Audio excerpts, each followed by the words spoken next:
Not all men are created equal. It was a harsh, immutable truth of the world, a lesson most children learned by the time they were 4 years old. In a society where 80% of the population possessed some sort of uncanny ability, a quirk, the genetic lottery dictated the trajectory of a person's entire life. Some children were born with wings that shimmered like stained glass. Others were born with the power to conjure fire, manipulate gravity, or read minds. They were the lucky ones. They were the ones destined for greatness, the ones who would grow up to plaster their faces on billboards and stand atop pedestals as pro-heroes. And then there were the others. There were those born with nothing at all, condemned to a life of baseline humanity in a world of gods and monsters. And darker still, there were those born with quirks so inherently violent, so terrifyingly destructive, that society looked at them and saw only one possible future. Izuku Midoriya learned the truth of the world when he was 4 years old. But he did not learn it by realizing he was powerless. He learned it by realizing he was a monster. The air that summer afternoon was thick and humid, clinging to the skin like a warm, wet blanket. The cicadas hummed a relentless, rhythmic chorus from the canopy of the dense forest bordering the Shizuoka Prefecture suburbs. It was the kind of day that belonged entirely to children, a day for scraped knees, dirty fingernails, and the grand, imaginary crusades that turned ordinary neighborhood creeks into untamed frontiers. 4-year-old Izuku Midoriya trailed slightly behind the designated leader of their small expedition. Katsuki Bakugo marched at the front of the pack, a stick held aloft like a conquering general's sword. Even at 4, Katsuki possessed a gravitational pull. He was loud, confident, and possessed a quirk that was the envy of every child in the neighborhood. Every few steps, small, popping explosions would crackle from Katsuki's palms, releasing the sharp, acrid scent of burnt caramel into the humid air. "Keep up, Deku!" Katsuki barked over his shoulder, his spiky ash-blonde hair bouncing with each confident stride. "We're gonna catch the biggest stag beetle in the whole forest, and I'm gonna blast anyone who gets in my way." Izuku beamed, his large, emerald-green eyes shining with undisguised admiration. "Right behind you, Kaken." Izuku didn't have his quirk yet. It was a source of minor anxiety for his mother, Inko, who checked the calendar every day with a furrowed brow, but Izuku remained eternally optimistic. He just knew it was coming. His father could breathe fire, and his mother could pull small objects toward her. Surely, he would get something amazing. Maybe he could pull fire toward him, or breathe out telekinetic waves. Whatever it was, he was going to use it to become a hero, just like the legendary All Might. The small group of 4 boys reached the edge of the ravine. A shallow, slow-moving river carved its way through the rocks below. Bridging the gap between their side of the bank and a mossy islet in the center of the water was a large, fallen log. It was slick with algae and damp earth, rotting from the inside out. "Follow my lead, extras," Katsuki declared, not hesitating for a fraction of a second. He hopped onto the log, his red sneakers finding purchase on the curved, slippery bark. He balanced perfectly, walking across the natural bridge with his arms outstretched. Izuku watched from the bank, clutching his all-might action figure tightly to his chest. "Be careful, Kaken! It looks slippery." "Shut up, Deku!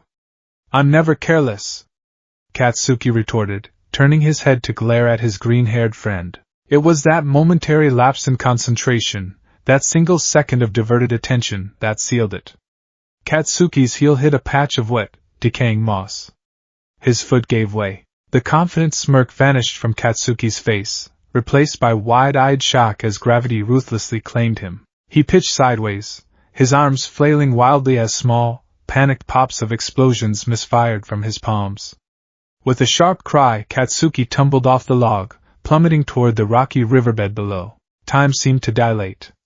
For the other 2 boys on the bank, they simply froze, their eyes widening in shock. But for Izuku, something snapped. It wasn't a conscious decision. It was a primal, desperate surge of adrenaline. His best friend was falling. He was going to get hurt. Izuku had to save him. Izuku threw himself forward, sprinting toward the edge of the ravine with a speed he didn't know his tiny legs possessed. He reached the precipice just as Katsuki hit the shallow water below with a loud, violent splash. It wasn't a deep fall, but the rocks beneath the surface were jagged and unforgiving. "Kaken!" Izuku screamed, dropping his all-might figure and sliding down the muddy embankment. He didn't think. He reached out with his right arm, desperately trying to grab onto the fallen log to anchor himself as he slid down the steep incline to reach his friend. As Izuku's hand extended, a sudden, blinding agony erupted in his right shoulder. It was a pain so absolute, so fundamentally unnatural, that it robbed the air from his lungs. It felt as though the very marrow in his bones was boiling. Beneath the thin skin of his 4-year-old arm, a horrific symphony of biological restructuring began. His humerus, radius, and ulna violently fractured and expanded, lengthening and thickening at a monstrous rate. The soft, peach-fuzz skin of his forearm split open, not bleeding, but shedding rapidly to make way for thick, overlapping, forest green scales that looked like hardened armor plating. Izuku let out a blood-curdling shriek, a sound that didn't belong in a child's throat. It had a deep, guttural resonance, echoing with a strange, prehistoric vibration. His hand, his small, soft, 4-year-old hand, gnarled and twisted. His pinky and ring finger merged into his flesh, while his remaining 3 fingers elongated into massive, muscular digits. From the tips of these new, monstrous fingers erupted jagged, obsidian-black talons, each one as long as a hunting knife and curved like a scythe. Izuku didn't understand what was happening. He was blind with pain and terror. His momentum carried him forward, and his newly formed, massive, reptilian claws slammed into the rotting log. The moment his obsidian talons pierced the damp wood, a terrifying sound filled the ravine.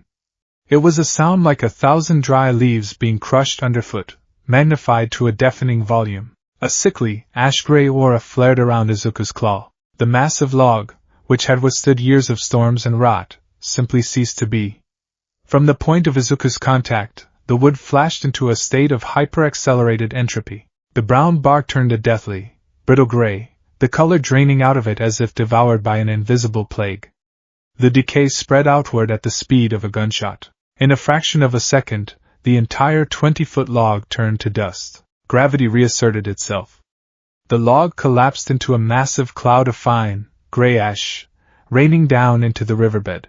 Izuku, having lost his anchor, tumbled the rest of the way down the embankment, landing hard in the shallow water beside Katsuki. The silence that followed was suffocating. The cicadas had stopped their singing. Even the wind seemed to hold its breath. Izuku sat up, coughing violently as the cloud of wood ash settled around them, coating the river and the rocks in a layer of gray snow. He was trembling violently, tears streaming down his dirt-streaked face. The pain in his arm was throbbing, a deep, rhythmic ache that pulsed with his heartbeat. He looked down. Attached to his right shoulder was a monstrous appendage. It was massive, grotesquely disproportionate to his small body, easily the size of a grown man's leg. It was covered in thick, interlocking green scales, armored and heavily muscled.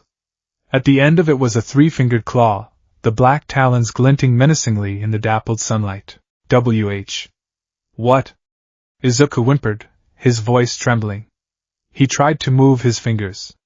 The massive, scythe-like talons twitched in response. A few feet away, Katsuki was sitting in the water, clutching a bruised knee.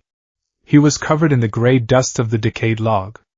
Katsuki slowly looked up, his crimson eyes locking onto Izuku. There was no gratitude in Katsuki's eyes. There was no relief. There was only pure, unadulterated terror. Katsuki looked at the colossal, reptilian claw.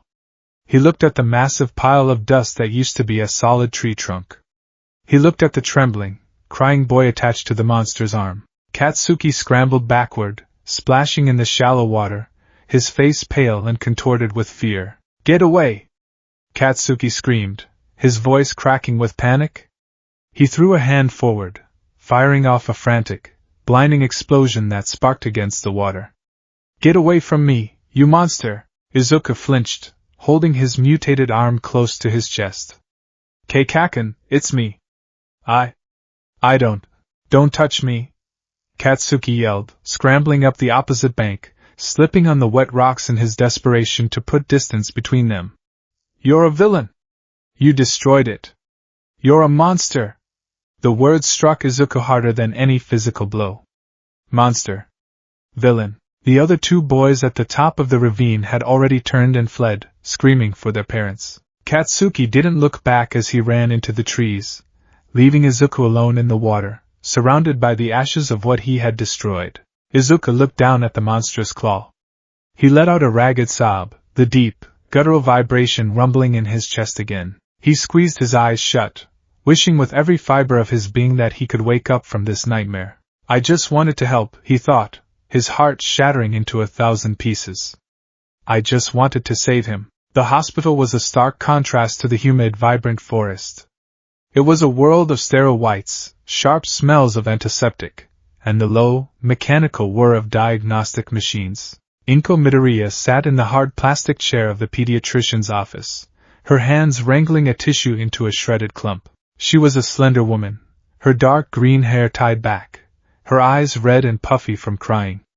Beside her sat Izuku, his feet dangling off the edge of the examination table. Izuku's right arm was currently wrapped in heavy, specialized quirk suppressant bandages, though the sheer bulk of his mutated limb made his shirt bulge awkwardly. The pain had subsided, replaced by a strange, heavy numbness, but the fear remained, tightly coiled in his small chest. Dr. Tsubasa, a bald, bespectacled man with a thick mustache, sat across from them, reviewing a glowing tablet filled with X-rays and genetic sequencing charts. His expression was grim, his brow furrowed so deeply it looked permanent. Well, Mrs. Midoriya, Dr. Tsubasa finally spoke, setting the tablet down. The heavy silence of the room seemed to amplify his words. I have the results of Izuku's quirk appraisal. Inko leaned forward, her voice trembling. Is he okay? Doctor, please, what happened to him? Why did he destroy that tree? Dr. Tsubasa sighed, adjusting his glasses. What Izuku experienced was an incredibly rare, hyper-aggressive quirk manifestation. Most quirks blend harmoniously with a child's genetics, expressing themselves gradually. Izuku's quirk, however, is what we call a spontaneous genetic recombination. His DNA possesses two drastically different quirk factors that have aggressively fused together. Dr. Tsubasa tapped a button on his desk, bringing up a holographic projection of Izuku's double helix. To put it simply, Izuku possesses a mutant-class quirk and an emitter-class quirk simultaneously. The first aspect is the mutation. Izuku's DNA contains heavily dominant reptilian traits, specifically tracing back to prehistoric theropods. In layman's terms, he has the physiology of a Tyrannosaurus rex. Inko gasped, covering her mouth. Izuku looked down at his lap, the image of his scaled, three-fingered claw flashing in his mind. He can partially, or eventually fully, transform his body into this prehistoric state, Dr. Tsubasa continued. It grants him immense physical strength, durability, and a bone structure dense enough to withstand extreme trauma. But, the doctor paused, his eyes hardening as he looked at the 4-year-old boy. That is not the dangerous part. Dr. Tsubasa swiped on his tablet, bringing up an image of the ash pile from the river. The second aspect of his quirk, the emitter trait, is deeply integrated into his mutant physiology. The scales, claws, teeth, and eventually the tail of his reptilian form excrete a highly volatile, entropic energy field. When Izuku makes physical contact with an object while transformed, this energy rapidly breaks down the molecular bonds of whatever he touches. Inko's breath hitched. He breaks things? He destroys them, Dr. Tsubasa corrected, his tone leaving no room for misunderstanding. He induces a localized state of hyperdecay. Inorganic matter turns to dust. Organic matter. Well, we haven't tested it on living tissue, but the theoretical results are fatal. Immediate, irreversible cellular necrosis. The room grew so cold that Izuku felt he might freeze to death. He didn't understand all the big words, but he understood the doctor's tone. He understood the way his mother was shaking. Fatal. We are officially registering his quirk in the National Registry under the name Tyrant's Decay, Dr. Tsubasa said, pulling out a thick stack of paperwork. Mrs. Midoriya, I need you to understand the gravity of this situation. This is not a quirk suited for a normal life. This is an apex predator's physiology combined with an area of effect lethal touch. It is inherently dangerous. Uncontrollable emotional spikes could trigger a full-body transformation, and if he touches someone in that state, he could kill them, Inko whispered, the tears finally spilling over her cheeks. Yes, Dr. Tsubasa said bluntly. He will need to wear quirk-suppressant gloves at all times. He will need mandatory psychological evaluations every 6 months to ensure he isn't developing aggressive tendencies. He must be taught extreme emotional regulation. If he ever uses this quirk in public without a license, the Hero Public Safety Commission will not treat him as a child. They will treat him as a lethal threat. Izuku sat perfectly still. The words washed over him like freezing water. A lethal threat. He looked at his mother. Inko was sobbing now, her face buried in her hands. She wasn't crying because he didn't have a quirk. She was crying because he had a quirk that made him a monster. She was crying because she was terrified for him, and maybe, just a little bit, terrified of him. Izuku slowly slid off the examination table. He walked over to his mother and gently placed his small, unmutated left hand on her knee. "Mom?" he whispered, his voice trembling. "I'm sorry." Inko looked down at him, her eyes wide and overflowing with sorrow. She suddenly lunged forward, wrapping her arms tightly around him, burying her face in his messy green hair. "Oh, Izuku," she sobbed, rocking him back and forth. "I'm sorry. I'm so sorry," she apologized. She didn't say it would be okay. She didn't say he could still be a hero. She apologized, as if he had just been diagnosed with a terminal disease. In that sterile, brightly lit room, listening to his mother's heartbroken sobs, Izuku Midoriya realized that his dream of being a hero had died before it ever truly began.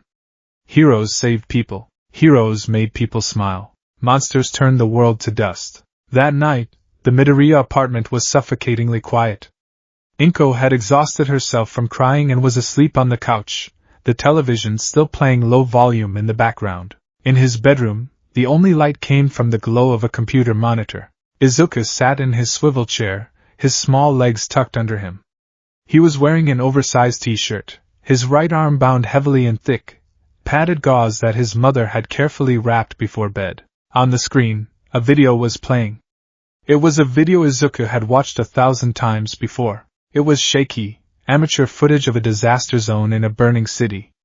The camera panned across a ruined landscape, showing overturned buses, collapsed buildings, and raging fires. Sirens wailed in the background, a chaotic symphony of panic. And then, emerging from the smoke and flames came a figure. He was a giant of a man, carrying a half-dozen injured civilians on his back, in his arms, and over his shoulders. His muscular physique was wrapped in a brightly colored costume of red, white, and blue. But what drew the eye, what stopped the panic in its tracks, was his face. Even amidst the devastation, amidst the blood and the fire, the man was smiling. A massive, fearless, radiant smile. "Fear not, citizens!" The booming voice of All Might echoed through the cheap computer speakers. "Hope has arrived. Because I am here." Tears welled up in Izuku's eyes, blurring the image of the symbol of peace. He reached out with his left hand, gently tracing the outline of All Might's smiling face on the glass of the monitor. He saves everyone with a smile, Izuku thought, a fresh sob tearing at his throat. He's so strong. He makes everyone feel safe. Izuku slowly turned his head, looking across his dark bedroom at the full-length mirror mounted on his closet door. In the dim, blue light of the computer monitor, he looked at his reflection. He was just a 4-year-old boy with freckles and messy hair. But he knew what lurked beneath the skin. With trembling fingers, Izuku reached over and began to unwrap the gauze on his right arm. The fabric fell away, pulling around his feet like a shed snake's skin. He closed his eyes and concentrated. He didn't want to bring out the whole arm, he just wanted to see it. He needed to understand it. He felt the familiar, terrifying itch beneath his skin. It wasn't the agonizing pain of the first time. It was a dull, uncomfortable stretching sensation, like a muscle cramping and expanding simultaneously. Izuku opened his eyes and looked in the mirror. His right hand had changed. It hadn't grown into the massive, car-sized claw from the river, but the transformation was undeniable. His fingers were thicker, his skin replaced by hard, overlapping green scales. His nails had extended into sharp, black talons. He stared at the monstrous hand in the mirror. It was the hand of a killer. A hand meant for tearing flesh and rending steel. Tyrant's decay. He thought of Katsuki's terrified face.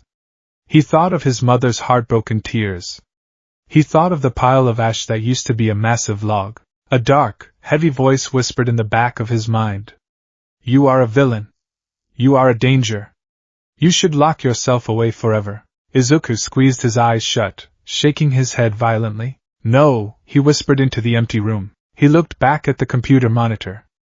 All Might was still smiling, still standing tall against the destruction. No, Izuku said again, his voice gaining a fraction of strength. He looked back at the mirror. He raised his scaly, monstrous hand, balling the talons into a fist. I won't let it be true, Izuku told his reflection, tears streaming down his face, his jaw set with a sudden, unbreakable resolve. I didn't ask for this. I didn't want to be a monster. He took a shaky breath, forcing his lips to pull upward, mimicking the hero on the screen. It was a watery, terrifying smile, contrasting horribly with the predatory claw he held up. I am going to be a hero, Izuku promised himself, the vow echoing in the silence of the room. I will never hurt anyone. I will never use this to kill. I will control it. I will master it. Even if I look like a monster, I will be a hero who saves people with a smile. It was an impossible promise. A naive, childish vow made by a boy who didn't yet understand the cruelty of the world. But as Izuku Midoriya stood in the dark, his scaled fist clenched tight, a spark of sheer, unrelenting willpower ignited in his chest. It was a spark that would not be extinguished by fear, by prejudice, or by the horrific nature of his own biology. He would leash the beast. Or he would die trying. 10 years later, Aldera Junior High was an institution that thrived on mediocrity. It was a stepping stone, a holding pen for teenagers waiting to be funneled into unremarkable high schools and inevitably unremarkable lives. The hallways were painted a dull, institutional beige, and the air always smelled faintly of floor wax and teenage apathy. For the vast majority of the student body, the biggest concerns of the day were upcoming math exams, who was dating whom, and the latest gossip regarding the local pro heroes on the news. But in classroom 3A, there was a different, unspoken dynamic. There was an atmosphere of tension, a gravitational anomaly that sat in the back corner of the room, warping the social fabric of the class around it. Izuku Midoriya stared intently at his notebook, his posture rigid. He was 14 years old, but he looked older. Much older. While most of his peers were still navigating the awkward, spindly phase of early puberty, Izuku had grown into a physical titan. He was pushing 6 feet tall, his shoulders incredibly broad, his torso packed with dense, heavy muscle. His school uniform was custom-tailored, strained tight across his chest and biceps. But it wasn't just his size that commanded the room's fearful respect. It was the gloves. Izuku wore thick, heavy-duty suppression gauntlets on both hands. They were made of a specialized, densely woven carbon fiber mesh, padded with shock-absorbent foam and reinforced with steel plating over the knuckles. They went halfway up his forearms, locking at the wrists with heavy metal clasps. They were hot, uncomfortable, and severely limited his fine motor skills. He never took them off. Not to eat. Not to write. Not to use the restroom. He sat perfectly still, a massive, silent monolith in the back of the class. The other students gave him a wide berth, carefully avoiding his desk when they walked down the aisle. Nobody asked him for a pencil. Nobody invited him to eat lunch on the roof. Nobody looked him in the eye for longer than a passing second. Izuku didn't blame them. He knew exactly what they saw. They saw the rumors. The kid with the villain quirk. The kid who could turn a person to ash with a single touch. The kid who, if he lost his temper, could turn into a dinosaur and level the school. Since you're all third years, it's time for you to think seriously about your futures. The homeroom teacher's voice cut through Izuku's internal monologue. Mr. Suzuki, a reedy man with a comb-over, stood at the front of the class holding a stack of career aptitude forms. I'll pass out these printouts for your desired career paths, Mr. Suzuki continued, waving the papers lazily in the air. But let's be real, you all want to be heroes, don't you? The classroom erupted. Students cheered, leaping out of their seats and activating their quirks in a chaotic display of light, sound, and minor mutations. A boy in the front stretched his neck like a giraffe. A girl near the window created small water bubbles from her fingertips. Another boy produced a series of loud, obnoxious honking noises from his nose. Izuku didn't cheer. He didn't move. He simply kept his head down, his heavily gloved hand awkwardly gripping a pencil as he carefully, so very carefully, jotted down notes on hero public relations. Yes, you all have wonderful quirks. Mr. Suzuki laughed, trying to wave the class into silence. But using your powers in school is against the rules. Hey, teach! The voice was loud, arrogant, and cut through the chatter like a knife. Izuku stopped writing. He didn't look up, but he felt the familiar tightening in his chest. Katsuki Bakugo leaned back in his chair, his feet kicked up onto his desk, a cocky smirk plastered across his face. Katsuki had grown too, shedding his childhood roundness for lean, athletic muscle. He was the undisputed king of Aldera Junior High, a prodigy with a quirk that was practically tailored for the hero billboards. Don't lump me in with these background characters, Katsuki sneered, small sparks of crimson explosions crackling off his palms. They'll be lucky to end up as sidekicks to some busted D-lister. I'm going straight to the top. The class erupted in indignant shouting, but Katsuki simply laughed them off, reveling in the attention. Ah, yes, Bakugo, Mr. Suzuki checked his clipboard. You're aiming for Yue High School, aren't you? The room fell dead silent. Yue was the pinnacle of hero education, a legendary fortress that produced the top heroes in the country. The acceptance rate was abysmally low, the entrance exam notoriously brutal. That's right. Katsuki stood up, leaping onto his desk. I aced the mock tests. I'm the only one at this crappy school who stands a chance. I'm gonna surpass All Might and become the top hero, and I'll be one of the richest people in the world. Izuku stared at his notebook. Yue High School. It was his dream, too. It was the only place he wanted to go. Oh, that reminds me, Mr. Suzuki said casually, adjusting his glasses. Midoriya, didn't you also apply for Yue? The silence that followed was entirely different from the awe directed at Katsuki. This silence was heavy, suffocating, and laced with palpable terror. Every head in the room slowly turned to look at the back corner. Izuku froze. His heart hammered against his ribs. He slowly raised his head, his emerald eyes meeting the horrified stares of his classmates. And Midoriya? A boy whispered. Yue? The hero course? Are you kidding? A girl hissed, scooting her desk an inch further away from Izuku's row. With that quirk? They wouldn't let him in. He'd kill the other applicants. He's practically a walking biohazard. Izuku gripped his pencil tighter. The carbon fiber of his glove creaked under the immense pressure. Snap! The pencil shattered in his grip, the two halves falling onto his desk. He immediately let go, raising his hands in a placating gesture, his heart rate spiking. Sorry, Izuku muttered, his voice deep but incredibly soft, lacking any of the menace his body promised. Just an accident. He looked toward the front of the room. Katsuki was staring at him. The look in Katsuki's eyes wasn't the pure, unadulterated terror of their childhood, but it was something equally toxic. It was a volatile mix of fierce rivalry, deep-seated insecurity, and an aggressive, defensive anger. Katsuki knew exactly what Izuku's quirk could do. He had spent the last 10 years trying to convince himself that his explosions were superior to Izuku's decay, and he hated that Izuku never fought back. He hated that the monster acted like a timid mouse. Deku, Katsuki growled, his palms smoking. He stepped off his desk and began walking down the aisle, the other students scrambling to get out of his way. Katsuki stopped right in front of Izuku's desk. He slammed his hand down on the wood, a small explosion blackening the surface. Listen to me, you overgrown lizard, Katsuki hissed, his red eyes glaring daggers into Izuku's green ones. You're not going to Yue. You're not going to stand in the same arena as me. You think because you have some flashy, overpowered, villainous quirk that you can rub shoulders with the best? You're a liability.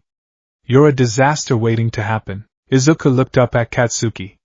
He didn't flinch at the explosion. He had spent 10 years subjecting his body to grueling martial arts training, building his stamina and pain tolerance so his quirk wouldn't forcibly manifest when he got hurt or stressed. Katsuki's intimidation tactics didn't scare him physically, but the words hurt.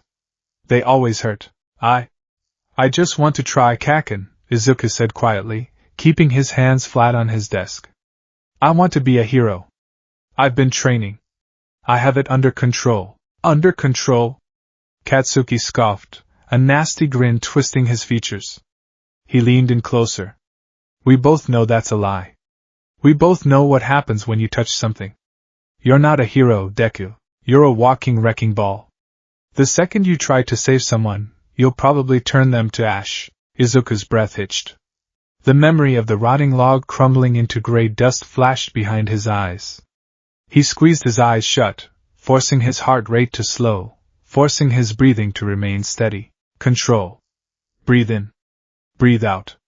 You are in control. I won't, Izuku said, opening his eyes. His gaze was remarkably steady, filled with a quiet, immovable stubbornness. I will never use my decay on a person. I promise. Katsuki stared at him for a long moment, the smoke curling from his palms. He scoffed again, turning his back on Izuku. Whatever. Go ahead and take the exam, Deku. Watch them reject you the second they see the freak show. Katsuki walked back to his desk, leaving the classroom in a tense, awkward silence. The bell rang, signaling the end of the school day. The classroom emptied in record time, students eager to escape the suffocating atmosphere. Izuku remained in his seat, slowly packing his ruined pencil and his hero analysis notebooks into his yellow backpack. He slung the strap over his massive shoulder and walked out of the school, keeping his head down, ignoring the whispers that followed him through the hallways. The walk home was a solitary affair. Izuku preferred the back alleys and the quieter streets, avoiding large crowds where a simple bump or jostle could trigger a panic attack over his quirk. He walked under a bridge, the shadows providing a brief respite from the afternoon sun.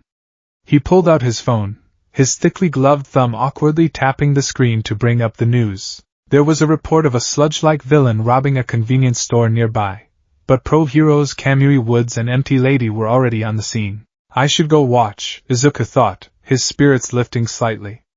I need to update my notes on Empty Lady's gigantification quirk. If I can understand how her bone density scales with her size, maybe I can figure out how to mitigate the collateral damage of my own full transformation. A strange, squelching sound interrupted his thoughts. Izuku stopped walking. He looked up from his phone. Emerging from a manhole cover a few yards ahead of him was a mass of dark, putrid sludge. It bubbled and shifted, a pair of large, frantic eyes and a jagged mouth forming in the center of the viscous liquid. A medium-sized meat shield. The sludge villain gurgled, its voice wet and raspy. Perfect. You'll do nicely, kid. Just hold still. This will only hurt for a minute. The villain lunged forward, a massive wave of sludge shooting out to engulf Izuku. Izuku's eyes widened. He didn't have time to run. He didn't have time to call for help. The sludge slammed into him, wrapping around his arms, his torso, and surging up toward his face to force its way into his mouth and nose. It smelled like raw sewage and rotting garbage. Don't fight it. The villain cackled, tightening its grip. I just need your body to hide from him. You're my hero, kid. Izuku couldn't breathe. The sludge was thick, heavy, and suffocating. Panic, primal and immediate, flared in his chest. His heart hammered wildly. His adrenaline spiked off the charts. I'm going to die. That single thought shattered the iron cage of control Izuku had spent 10 years building in his mind. The suppression gloves on Izuku's hands groaned. Deep within his cellular structure, the dormant genetics of an apex predator awoke with a violent, terrifying fury. Izuku's body didn't just reject the suffocation, it violently fought back. His eyes snapped open, the emerald green irises narrowing into sharp, reptilian slits. The scara turned a bloodshot yellow. Beneath the sludge, Izuku's muscles underwent a massive, explosive expansion. His school uniform shredded like tissue paper. His spine elongated, thick ridges of bone pushing through the skin of his back. Heavy, armored green scales erupted across his chest, his arms, and his neck. The sludge villain gasped, feeling the sudden, immense pressure pushing against its liquid body. What kind of quirk is this? Stop expanding. Izuku couldn't stop. He couldn't speak. He could only roar. It was a sound that shook the concrete foundations of the bridge. It was a deafening, prehistoric bellow that carried the weight of millions of years of predatory evolution.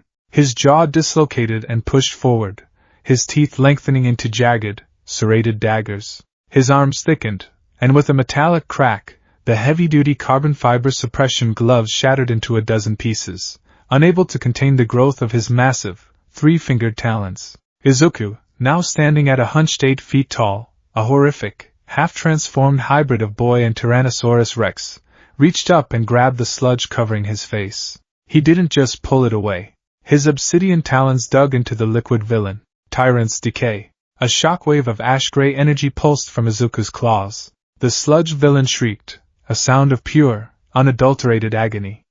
Where Izuku's talons made contact, the liquid sludge immediately crystallized, turned a dead, flaky gray, and began to disintegrate into dust. The decay spread rapidly, creeping up the villain's liquid tendrils. "My body! What are you doing to my body?" The villain screamed, desperately retracting its sludge, tearing its own mass away to stop the spread of the terrifying decay. Izuku ripped the remaining sludge from his face, gasping for air. He stood in the shadows of the bridge, a terrifying behemoth, his chest heaving, his mouth slightly open to reveal rows of razor-sharp teeth. Gray ash fell from his claws like snow. The sludge villain retreated, shivering against the wall of the tunnel, missing nearly a third of its body mass, which now lay as dust on the pavement. "A monster!"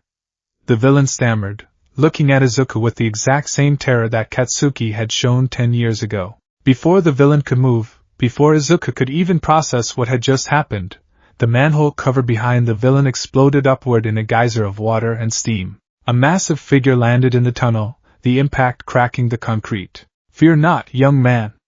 A booming, legendary voice echoed through the tunnel. Izuku froze. His reptilian eyes widened. Standing there, in a white t-shirt and cargo pants, his blonde hair styled into 2 prominent V-shaped bangs, was the #1 hero in the world. All Might had arrived. All Might raised his fist, preparing to strike the villain, but he paused.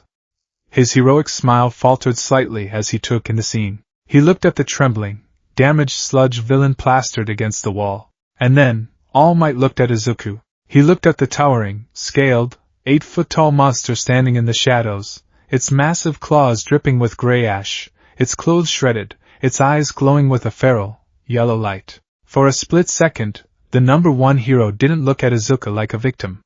He looked at him like a threat.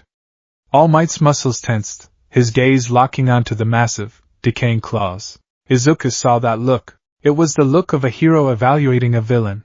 A profound, suffocating sorrow crashed over Izuku. The adrenaline drained from his system, replaced by a crushing wave of shame. He closed his eyes, forcefully suppressing the mutation. It hurt to retract, bones grinding against bones, scales receding into flesh, but he forced it down. Within seconds, the massive T-Rex hybrid shrank away, leaving a 14-year-old boy standing in the middle of the tunnel, clad in the rags of a ruined school uniform, entirely exposed without his gloves, his bare hands trembling at his sides. All Might blinked, clearly shocked by the sudden transformation. The hero quickly recovered, turning his attention back to the villain. Texas smash! The wind pressure alone was enough to obliterate the remaining sludge, scattering the villain into unconscious droplets across the tunnel walls. The wind knocked Izuku backward. He hit the concrete floor, his bare hands scraping against the pavement. He didn't get up. He just sat there, looking at his ungloved, unmutated hands. They looked normal now, but he knew they weren't. All Might quickly gathered the unconscious villain into empty soda bottles he produced from his pockets. Once the threat was contained, the massive hero turned his attention back to the boy on the ground. "Apologies for getting you caught up in my villain hunt, young man." All Might boomed, marching over and extending a massive, friendly hand toward Izuku. "Are you uninjured? That was quite a terrifying quirk you have there." Izuku looked at All Might's outstretched hand. He didn't take it. He couldn't. He didn't have his gloves. If he lost control, if he panicked, if the quirk slipped for even a fraction of a second, he could turn the symbol of peace to dust. Izuku scrambled backward, pulling his knees to his chest, hiding his hands beneath his armpits. He looked up at his lifelong idol, tears pricking the corners of his eyes. "Don't touch me, Izuku whispered, his voice cracking. All Might's smile softened into a look of genuine concern. He lowered his hand. It's all right, young man. The villain is defeated. You are safe now. I'm not the one who needs to be safe, Izuku thought, burying his face in his knees. You need to be safe from me. Thank you, All Might, Izuku managed to say, his voice muffled. I'm fine. Just leave me alone. Please. All Might lingered for a moment, clearly conflicted, but the sound of distant sirens signaled the approach of the police. Very well. Stay strong, young man. The authorities will be here shortly. With a powerful leap, All Might vanished into the sky, leaving Izuku alone in the tunnel. Izuku sat in the silence, the dust of his decay mingling with the dirt of the street. He looked at his bare hands, the instruments of ruin that he was cursed to carry for the rest of his life. Katsuki was right. The world was right.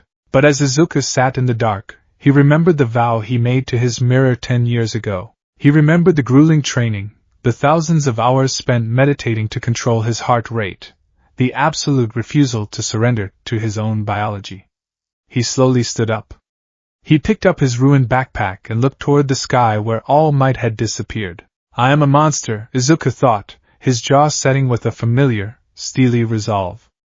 I have the power to destroy everything I touch. He clenched his bare hands into tight fists. But I will not let it define me. I will go to UA. I will learn to leash this beast. And I will prove to the world, and to myself, that even a monster can be a hero. The human body is an incredibly adaptable machine. When subjected to stress, muscle fibers tear, only to rebuild themselves thicker, denser, and stronger. Bones undergo microfractures under heavy impacts, calcifying to become harder than they were before. The cardiovascular system expands its capacity, learning to pump oxygen with greater efficiency to sustain the engine of survival. For Izuku Midoriya, the last 10 years of his life had been an exercise in pushing that biological machine to its absolute breaking point, because he had to. If his body was weak, his quirk would consume him. The alarm clock on his nightstand blared at 4 a.m., a harsh, electronic screech that shattered the silence of his bedroom. A heavily muscled arm shot out from beneath the covers, a thick, carbon fiber glove slamming down on the snooze button with practiced precision. Izuku sat up, rubbing the sleep from his eyes with the back of his wrist. He was 14 years old, standing just an inch shy of 6 feet, possessing a physique that looked like it had been carved from mahogany. His shoulders were impossibly broad, his chest deep and barrel-like, and his abdominal muscles clearly defined beneath his skin. This wasn't the result of a sudden growth spurt, or a magical inheritance of power. It was the result of a decade of relentless, agonizing, solitary labor. Unlike Katsuki Bakugo, whose quirk naturally adapted to his body, Izuku's quirk was an invasive, parasitic force. The sheer caloric output required to initiate a partial transformation, let alone sustain the entropic energy field of Tyrant's decay, was staggering. When he was a child, a few seconds of manifestation would leave him bedridden with fatigue and agonizing muscle cramps for days. If he wanted to be a hero, he needed a gas tank big enough to fuel a monster. Izuku rolled out of bed and dropped to the floor, seamlessly transitioning into a one-armed plank. He didn't count repetitions anymore. He counted minutes. Sweat began to bead on his forehead, rolling down his freckled cheeks as he cycled through his morning calisthenics. One-arm push-ups, diamond push-ups, handstand presses, and weighted lunges. He moved in complete silence. Every breath was measured, drawing in through the nose and exhaling slowly through the mouth.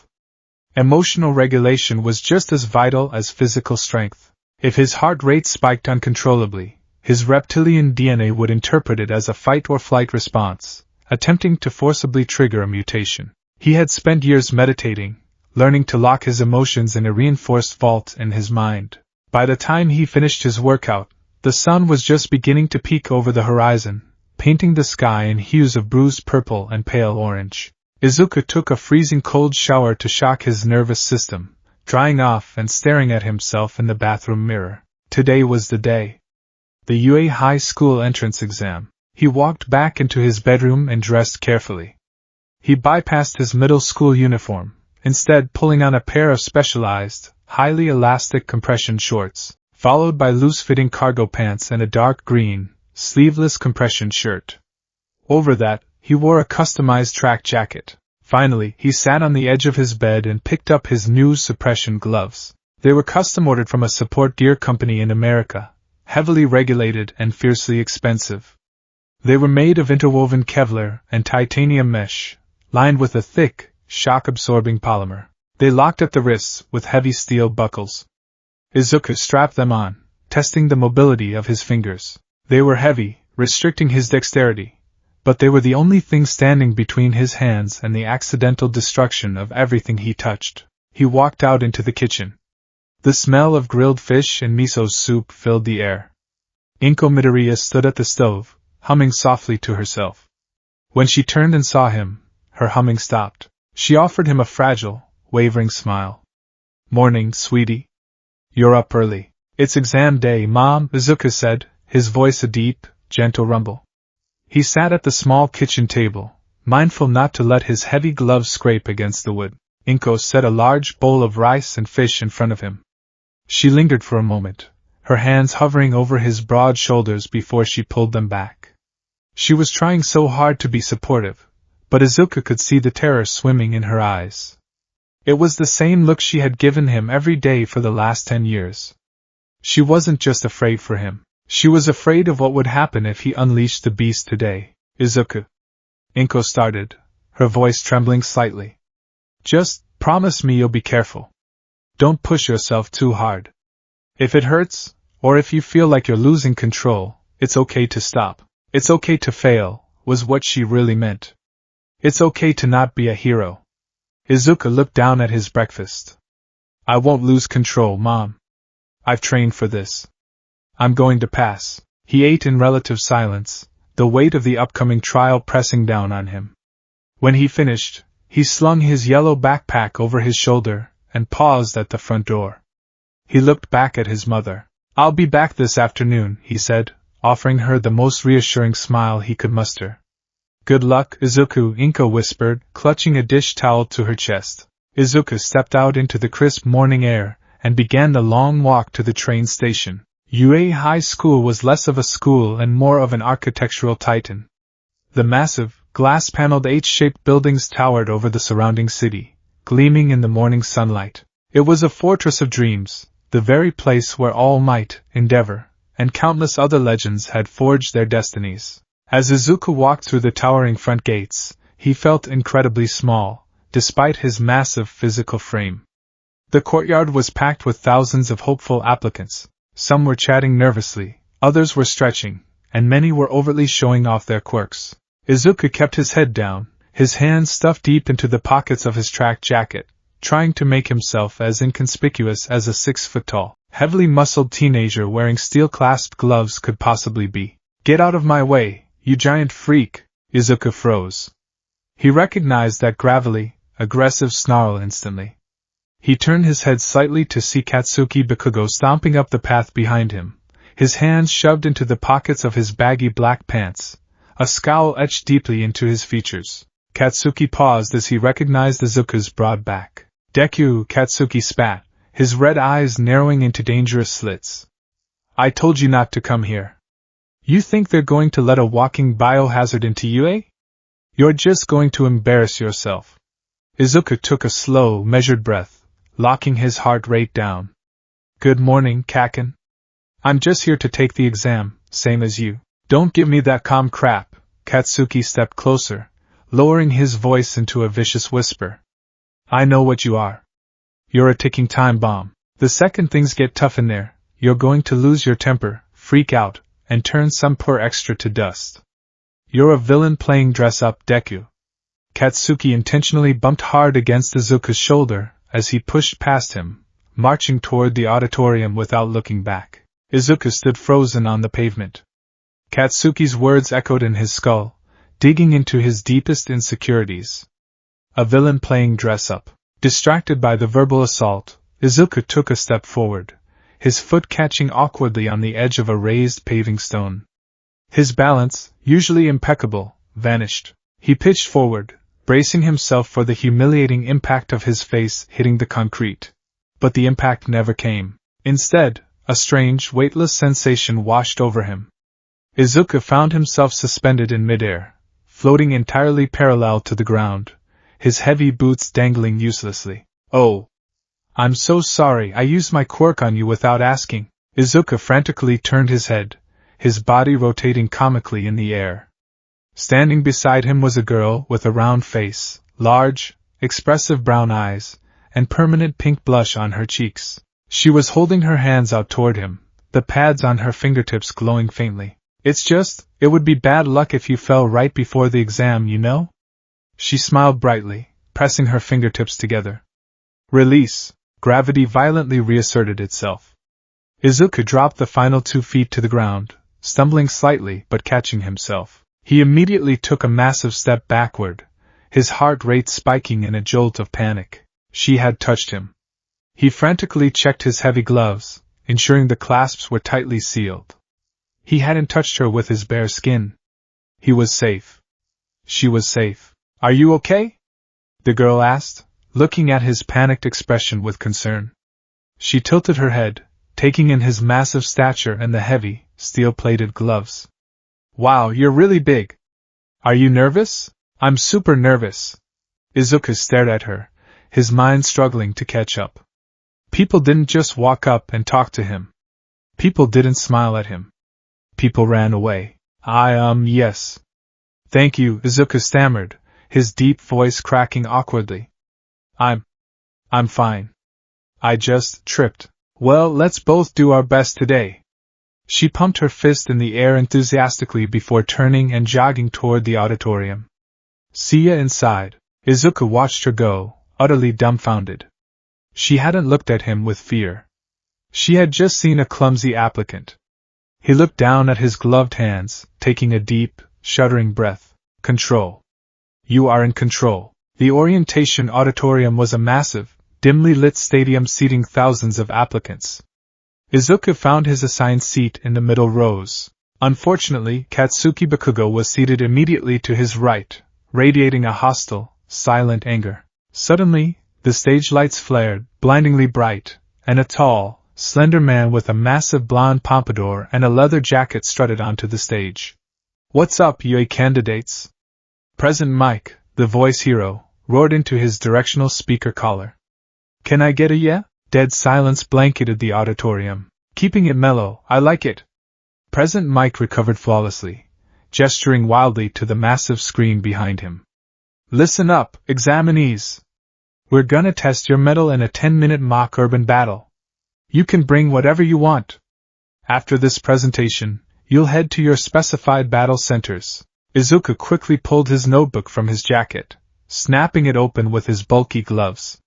He flipped to a fresh page, carefully pulling a reinforced pen from his pocket. He began jotting down notes on the exam structure, muttering quietly to himself. 3 types of villains, points assigned based on difficulty. It's a standard destruction-based objective. That means the arena is entirely inorganic material. Robots. That's good. That's very good. His muttering was a nervous habit, a way to process information, but with his deep voice, it sounded like a low, menacing rumble. "Shut up, Deku," Katsuki hissed, leaning over. "You're annoying me." Before Izuku could respond, a tall, broad-shouldered applicant with dark blue hair and rectangular glasses stood up several rows ahead, raising his hand rigidly into the air. "Excuse me. I have a question," the boy shouted, his voice echoing without the need for a microphone. A spotlight immediately snapped onto him. "Hit me." Present Mike pointed. "On the printout, there are 4 types of villains, not 3. The boy declared, chopping his hand in the air. "If this is a misprint, then UA, the most prominent school in Japan, should be ashamed of this foolish mistake. We are here because we wish to be molded into exemplary heroes." The boy then turned around, his stern eyes scanning the crowd until they locked directly onto Izuku. "And you, the large one in the back." The boy pointed an accusatory finger at Izuku. "Your constant, menacing muttering is entirely distracting. Furthermore, bringing heavy, steel-plated gauntlets to a written orientation is highly inappropriate and suspicious. Are you here to take this seriously, or are you here to intimidate the other applicants?" If it's the latter, leave immediately. Every eye in the auditorium turned to Izuku. The familiar weight of hundreds of stares pressed down on him. He felt his face burn with embarrassment. I'm sorry. Izuku bowed his head quickly, his voice rumbling through the quiet room. I didn't mean to be a distraction. The gloves are a medical necessity for my quirk. The blue-haired boy frowned, clearly unconvinced, but turned back to the stage. All right, examinee number 7111. President Mike interjected, waving his hands. Thanks for the call out. The fourth villain type is a zero-pointer. It's an obstacle, a massive rampaging threat that will crowd the narrow streets. I recommend running away from it. Izuku gripped his pen tightly. A zero-pointer. An obstacle to avoid. That means focusing purely on the 1, 2, and 3 pointers is the only path to victory. That's all from me. President Mike struck a pose. I'll leave you with our school motto. Go beyond. Plus ultra. Now, go out there and break a leg. Ground Beta Battle Center B. Izuku stood before the colossal metal gates of the Mach City. The scale of UA's budget was staggering. It was a sprawling urban environment complete with skyscrapers, streets, and alleyways, entirely enclosed within towering concrete walls. Around him, dozens of other applicants were stretching and hyping themselves up. Izuku spotted the blue-haired boy with the glasses doing intense leg stretches near the front. He also spotted the nice girl with the gravity quirk taking deep breaths near the back. He didn't see Katsuki. They had been assigned to different battle centers. Thank God. Izuku stepped to the front of the crowd, ignoring the nervous glances of the other teenagers. He closed his eyes. Heart rate, 60 beats per minute. Breathing steady. Mindset clear. He reached down to his wrists. With a sharp clack, he unfastened the heavy steel buckles of his suppression gloves. He pulled the thick, carbon fiber gauntlets off, sliding them carefully into the deep pockets of his cargo pants. He looked down at his bare hands. They were slightly calloused, perfectly human hands. For now. Right, let's start. President Mick's voice boomed from hidden loudspeakers, shattering the tense silence. The applicants jumped, looking around in confusion. There was no countdown. What's wrong? There are no countdowns in real fights. Run, run, run! The massive gates began to slowly grind open. Before the metal doors were even a foot apart, Izuku moved. He dropped into a sprinter's stance. He didn't hesitate. He didn't fear the pain. He reached deep into his genetic core and yanked the chain. Tyrant's decay, partial manifestation lower body. Agony flared in his legs, a searing heat that felt like his bones were being submerged in boiling oil. His femurs, tibias, and fibulas violently cracked and expanded. The flesh of his calves and thighs tore away as thick, armored, forest green scales erupted across his skin. His feet elongated, bursting violently through the front of his red sneakers, his toes merging and morphing into 3 massive, 3-toed reptilian talons that dug viciously into the asphalt. The transformation took less than half a second. Izuku kicked off. The asphalt beneath his feet exploded into a shower of rubble.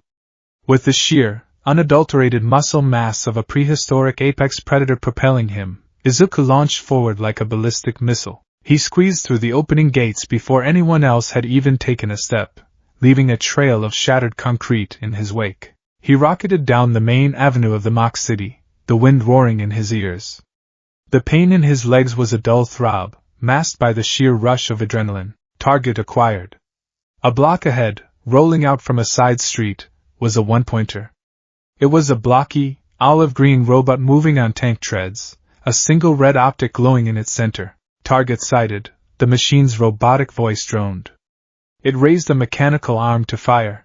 Izuku didn't slow down. He didn't dodge. As he closed the distance, he focused the mutation on his right arm. The familiar, agonizing crackle of bone and flesh followed. His forearm expanded into a massive, heavily scaled, car-sized limb. His 3 fingers ended in jagged, obsidian-black scythes. He leaped into the air, the sheer power of his reptilian legs launching him 20 feet off the ground. He brought his monstrous right claw back. He didn't punch the robot. He swiped down, his talons barely grazing the thick metal plating of the machine's head. Decay. The moment his obsidian talons touched the steel, a blinding, ash-gray aura flared outward. It was a terrifying display of localized entropy. The sound was like 1,000 sheets of metal tearing simultaneously. Where Izuku's claws made contact, the pristine steel instantly flash-rusted. The rust spread at a supernatural speed, turning the olive-green paint into a brittle, flaky orange, and then immediately into a dead, ashen gray. Before Izuku's feet even touched the ground on the other side of the machine, the one-pointer's structural integrity completely collapsed. It didn't explode. It simply crumbled, disintegrating into a massive pile of gray, metallic dust that blew away in the wind of Izuku's landing. 1 point. Izuku didn't stop to admire his work. He could feel the monstrous calorie drain already beginning to tax his system. He needed to move faster. He sprinted deeper into the city. A group of 3 two-pointers, resembling mechanized scorpions, rounded the corner, their tail stingers locking onto him. Izuku slid on his 3-toed talons, carving deep trenches into the road. He rushed the first machine, dodging a stinger strike with a fluid martial arts weave. He slammed his left hand, still human, into the side of the robot to brace himself, and used his massive right claw to cleanly decapitate it. The decay spread through the severed chassis, turning it to dust before it hit the floor. The other two closed in. Izuku spun, utilizing a roundhouse kick.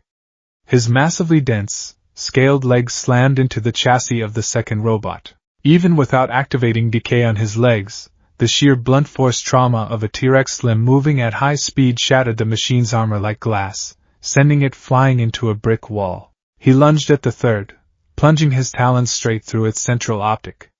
The gray aura flared. Dust. 7 points. Behind him, the rest of the applicants finally flooded into the street. They stopped dead in their tracks, their mouths hanging open in collective horror. They watched as a boy, half transformed into a hulking, scaly dinosaur, tore through the urban landscape like a force of nature. Every time his massive claw touched a robot, it simply ceased to exist, turning into a localized blizzard of gray ash. It wasn't hero work. It looked like a natural disaster. Izuku ignored them. He was in the zone.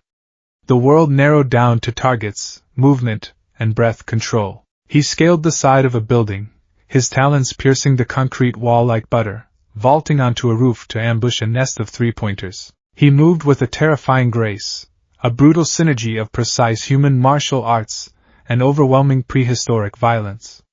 He struck, parried, and decayed, leaving a trail of ash and rusted scrap metal in his wake. 24 points. 36 points. 50 points. Sweat poured down his face. His lungs burned. The energy drain of maintaining the partial transformation in 3 limbs and constantly triggering the entropic field was staggering. Every time he used decay, it felt like a piece of his own stamina was turning to ash. But his 10 years of hellish training held firm. His heart rate remained elevated but steady. He wasn't losing control. He was the master of his own body. Observation room. High above the arena, hidden away in a darkened viewing room, the faculty of UA High School watched a wall of monitors displaying the various battle centers. "We have quite a crop this year," Midnight, the R-rated hero, hummed appreciatively, watching a monitor where a boy with engines in his legs kicked the head off a robot. "Indeed," Snipe nodded. "But look at Battle Center B. We've got a walking natural disaster over there." On the central monitor, the camera tracked Izuku Midoriya. He was covered in sweat and gray ash, his massive, scaled arms tearing a 3-pointer in half, the metal disintegrating into dust midair. A small, mouse-like creature sitting in a leather chair, Nizu, the principal of UA, steepled his paws together, his black eyes unblinking. "Izuku Midoriya," Nizu read from a dossier on his lap. "Quirk, Tyrant's Decay. A rare spontaneous genetic recombination.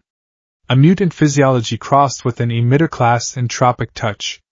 Highly lethal." "Lethal is an understatement," Eraserhead, Shota Aizawa, muttered from the corner of the room, his eyes narrowed as he watched the monitor. "He's heavily regulating his output, keeping the mutation confined to his limbs.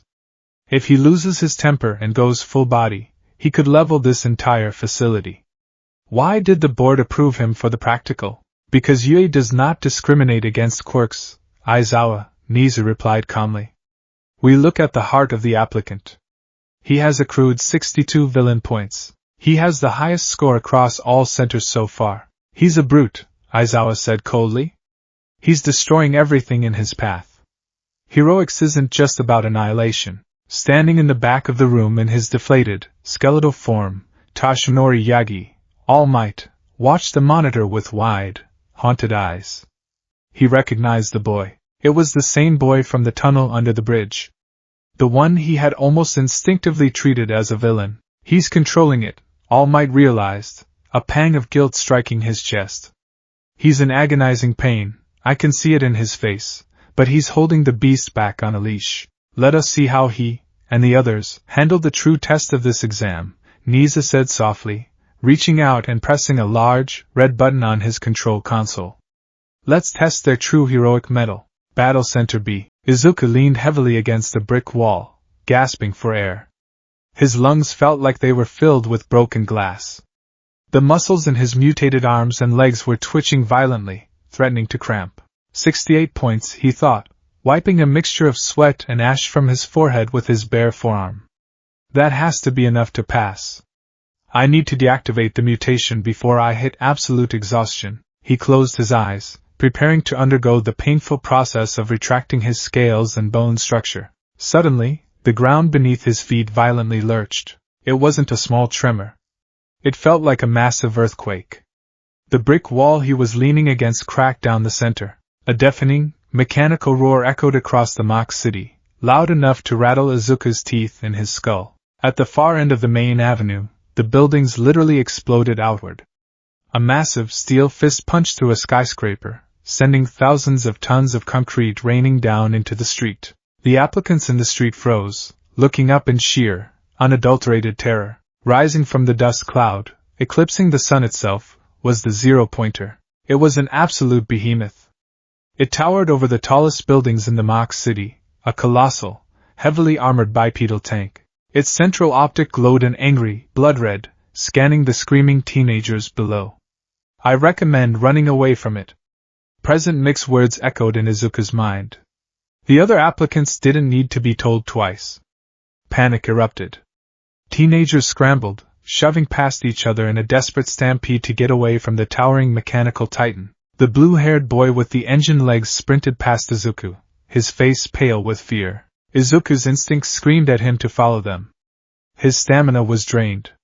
He had the points. There was nothing to gain from fighting a skyscraper. He took a step backward, preparing to run. Oh! Please, somebody help! The voice was faint, barely audible over the mechanical groaning of the zero-pointer, and the screaming of the fleeing applicants. But Izuku's enhanced reptilian hearing caught it. He snapped his head toward the source of the sound. Near the base of the colossal machine, partially obscured by the thick dust cloud of the destroyed building, a figure was trapped on the ground.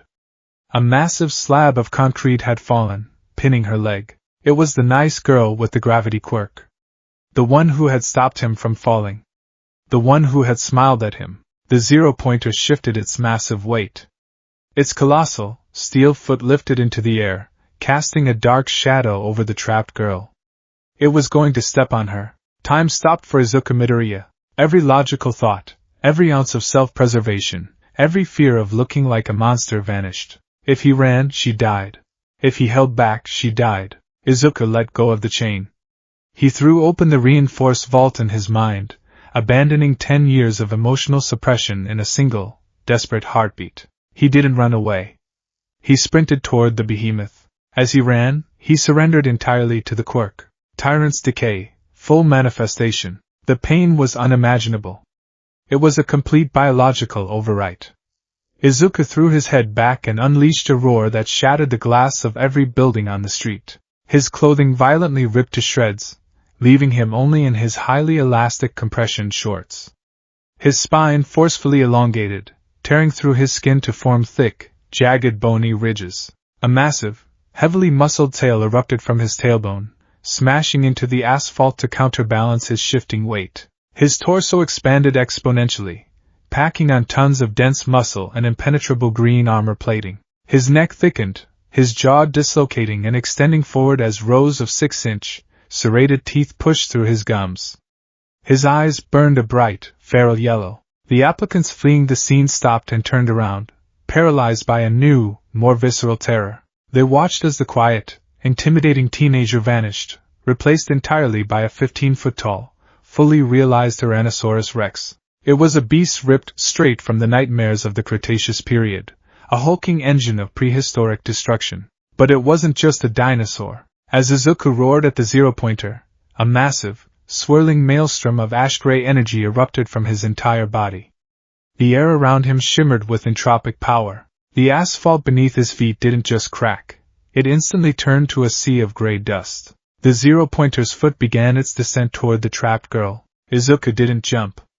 With a single, explosive flex of his massive hind legs, he launched his 15-foot, multi-ton body into the air like a cannonball. He intercepted the falling foot, tackling the massive steel appendage with his own armored body.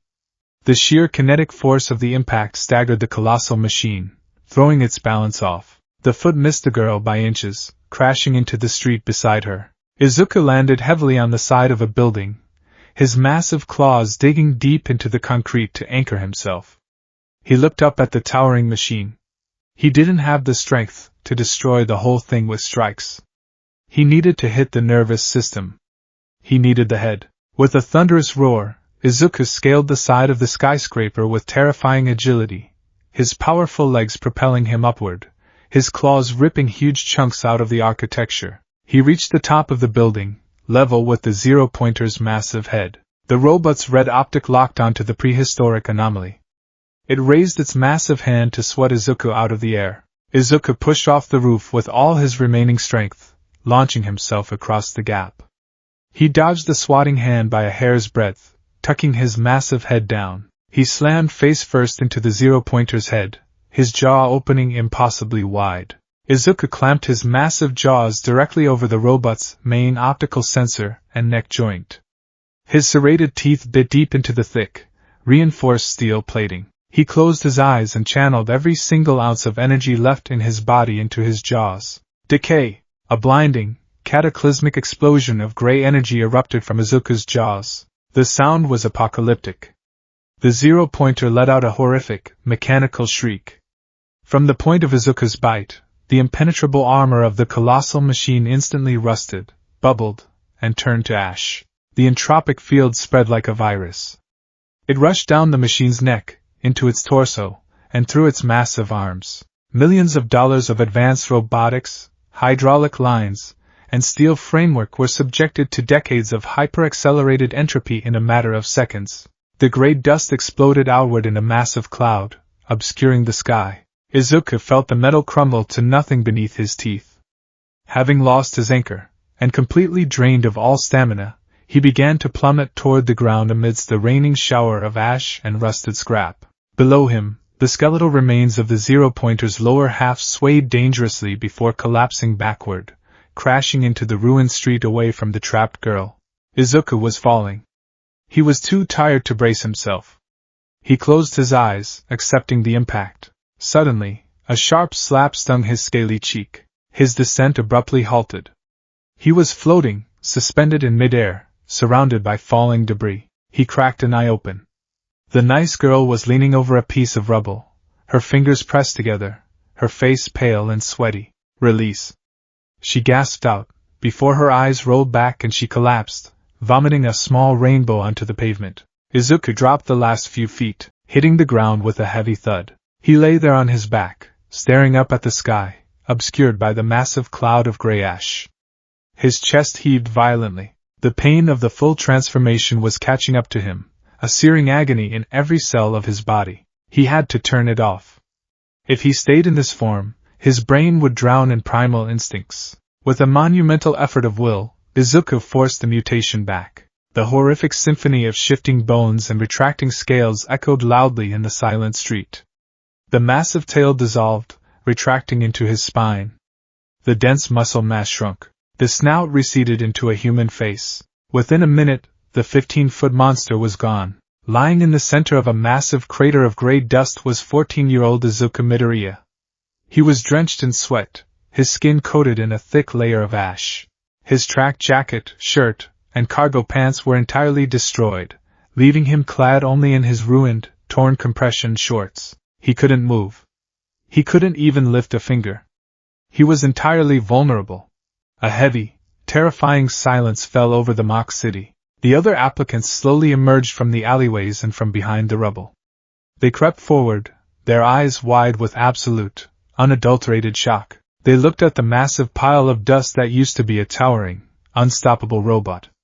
And then they looked at the naked, battered boy lying in the center of the destruction. No one cheered. No one approached him. They stared at him with the exact same look Katsuki had given him a decade ago. It was a look that transcended fear. It was the look one gave a god of destruction that had momentarily fallen asleep. Izuku saw their faces. He saw the horror. He saw the blue-haired boy staring at him with trembling hands. A single tear cut a path through the ash on Izuku's cheek. I saved her, he thought, squeezing his eyes shut to hide from their stares. I saved her, but I still look like a villain. The exam is over. President Mick's voice finally boomed, sounding remarkably subdued. The heavy doors of the facility began to open. Medical personnel, led by a small, elderly woman with a large syringe-shaped walking stick, rushed onto the field. Izuku didn't try to get up. He let the darkness of exhaustion pull him under, hoping that when he woke up, he wouldn't be a monster anymore. 1 week later, the wait was agonizing. For 7 days, Izuku barely left his room. He spent his time repairing his heavily damaged support gloves with industrial adhesives, refusing to look at his bare hands. He replayed the exam in his head 1,000 times. He had the points. He had 68 destruction points. That should have been enough to pass. But Yui wasn't just about points. It was about heroics. And he had terrified every single person in that arena. He had lost control, fully transforming and unleashing an apocalyptic amount of decay. They were going to reject him. The Hero Public Safety Commission would likely flag his file. He would be relegated to a life of suppression and surveillance. Izuku! Inko's frantic voice tore him from his dark thoughts. His bedroom door burst open. His mother was standing there, tears streaming down her face, holding a plain, white envelope sealed with the red wax stamp of UA High School. It's here, she gasped, her hands shaking so violently she nearly dropped it. It just came in the mail. Izuku stood up slowly. His heart hammered against his ribs. He walked over and took the heavy envelope from her hands. I'll open it in my room, Mom, he said quietly. Inko nodded, stepping back and closing the door, leaving him alone. Izuku walked over to his desk. He sat down, staring at the wax seal. With trembling, heavily gloved fingers, he carefully broke the seal and tipped the envelope over. A small metal disc slid out, clattering onto the wooden desk. For a moment, nothing happened. Then, the disc whirred to life, projecting a massive, high-definition hologram into the center of his dark bedroom. BOYH. I am here as a projection, Izuku gasped, nearly falling out of his chair. It was All Might. The symbol of peace was wearing a sharp yellow suit, pointing directly at the camera. Young Midoriya. All Might's voice boomed, completely filling the small room. You're probably wondering why I'm here. I have officially joined the faculty at UA High School. Izuku stared at the hologram, his jaw dropping. All Might was a teacher? Now, on to the results of your exam. All Might's boisterous demeanor sobered slightly. He pulled a clipboard from off-screen. You scored an impressive 68 villain points in the practical exam, a highly respectable score that, on its own, would guarantee your admittance. All Might paused, his blue eyes seeming to pierce through the hologram, looking directly into Izuku's soul. However, we also observed your methods. Your quirk, it is a terrifying power, young Midoriya. A power that walks the razor's edge of absolute destruction. There were members of the board who voiced severe concerns regarding your admittance. Izuku closed his eyes. I knew it. I'm too dangerous. But a hero course that rejects a student for saving a life is no hero course at all. Izuku's eyes snapped open. The hologram shifted. A small window appeared next to All Might, showing footage from a hidden camera in the observation room. It showed the girl with the gravity quirk, Uraraka, standing in front of President Mike. Excuse me, Uraraka's voice played through the projection. That big boy with the scary quirk, the one who saved me, he didn't run away. He fought that giant robot for me. If he lost points for that, can I give him mine? Please! He has to get in. Izuku stared at the girl's face. She wasn't terrified. She was advocating for him. You see, young Midoriya, All Might smiled, a genuine, warm expression. The entrance exam was not graded purely on destruction. How can a hero course ignore those who risk their lives, who push past their own fears and biological limits, to save others? The scoreboard appeared on the screen. Izuku Midoriya. Villain points, 68. Rescue points, 60. Total score, 128. You saved a life, young Midoriya, All Might said, his voice brimming with pride. And you proved that true heroism is defined not by the nature of your power, but by the strength of your heart. All Might reached a hand out toward the camera, pointing directly at Izuku. Welcome, Izuku Midoriya. This is your Hero Academia. The hologram fizzled out, leaving the room in stunned silence. Izuku sat perfectly still. He looked down at his heavy, steel-plated gloves. He thought of the terrifying beast that lived inside him, the entropic power that could turn the world to ash. He thought of Katsuki's sneers and the terrified stares of the crowd. And then he thought of the girl who had smiled at him, and the number one hero calling him a hero. Izuku Midoriya leaned forward, resting his heavy, gloved head on his desk, and for the first time in 10 years, he cried tears of absolute, unfiltered joy. He was going to UA. He was going to be a hero. The UA high school uniform was designed to be a universal standard of prestige. The gold buttons, the crisp gray blazer, the sharp crimson tie, and the deep green trousers were recognized across Japan as the garments of the elite, the chosen few destined to become the next generation of pro-heroes. For Izuku Midoriya, the uniform felt less like a symbol of prestige and more like a brightly colored straitjacket. He stood before the full-length mirror in his bedroom, adjusting the collar of his dress shirt for the 5th time. Despite submitting his exact, highly abnormal measurements to the UA tailoring department, the uniform was still a painfully snug fit across his heavily muscled frame. The seams at the shoulders pulled taut against his deltoids, and the fabric of the trousers stretched tightly over his massive, tree-trunk thighs. He looked less like a high school freshman and more like an undercover pro-hero trying to blend in at a student council meeting. But the most glaring issue wasn't the fit of the blazer. It was his hands. Izuku sighed, the sound a deep rumble in his chest, as he reached for his new suppression gloves. The UA support department had intercepted his civilian medical equipment and sent him a newly fabricated pair, approved for campus use. They were sleeker than his previous ones, made of a matte black, high-density polymer interlaced with shock-absorbing foam and titanium micromesh. They extended just past his wrists, fastening with heavy, biometric magnetic locks that only he could disengage. They were lighter, allowing for slightly more finger mobility, but they still felt like heavy shackles. He slid them on. Click. Click. The magnetic locks engaged, sealing his terrifying quirk away from the world. He looked at his reflection. He didn't see a hero. He saw a titan wrapped in a gray blazer, hands locked in black steel, an anomaly trying to force its way into a world of bright colors and capes. I earned my spot, he reminded himself, closing his eyes and steadying his breathing. All Might said I belong here.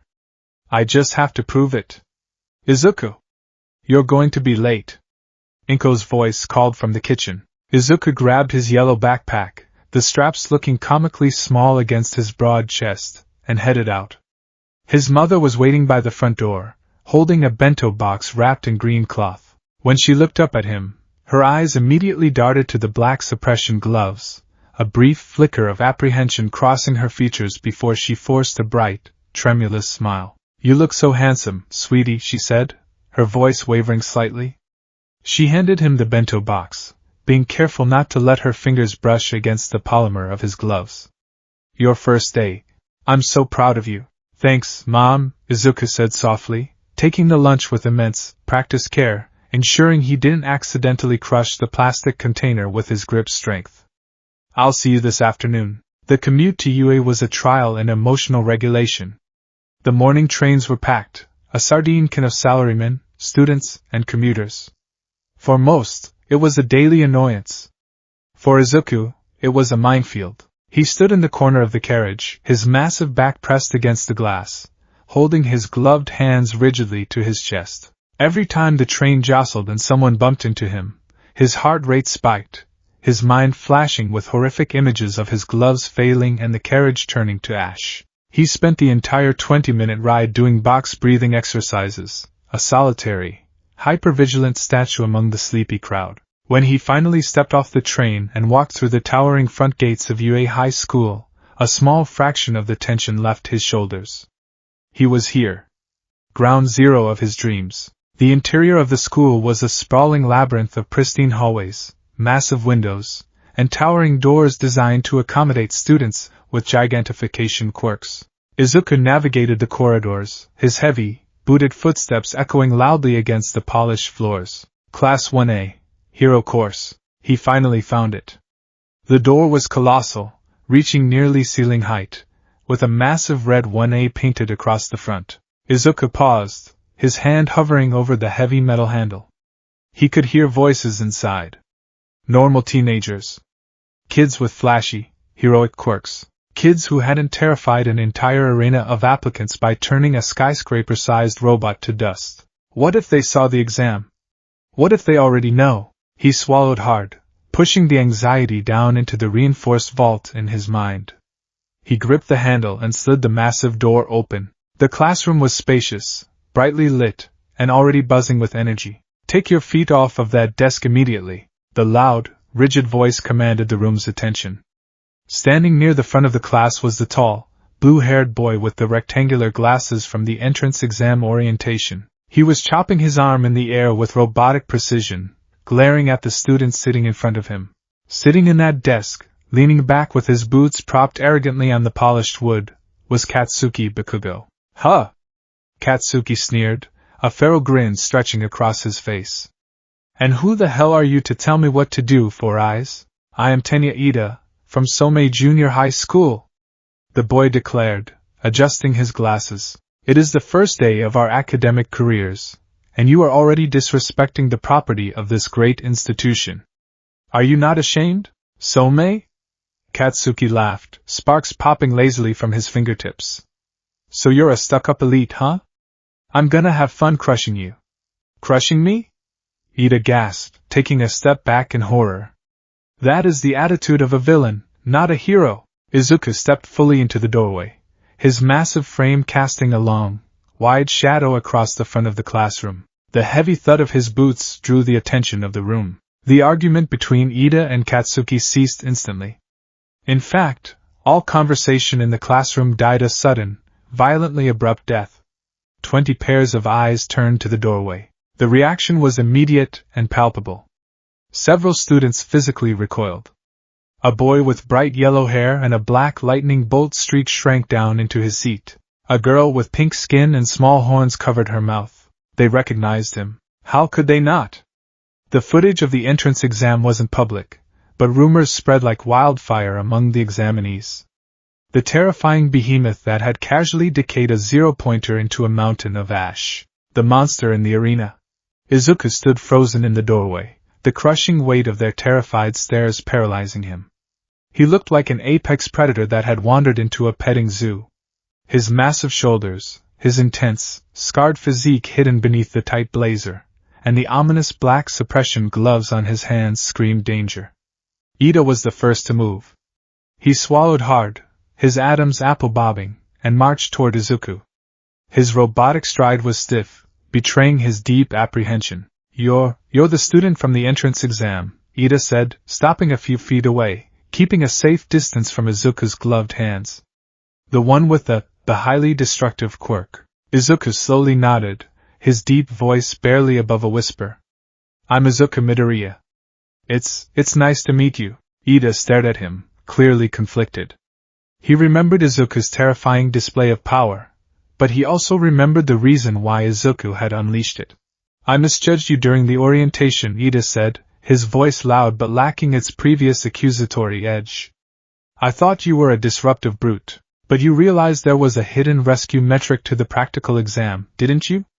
You sacrificed your own stamina to save a fellow applicant." That was true heroics." Ida bowed rigidly at the waist. I apologize for my previous assumptions. Izuku blinked, thoroughly caught off guard.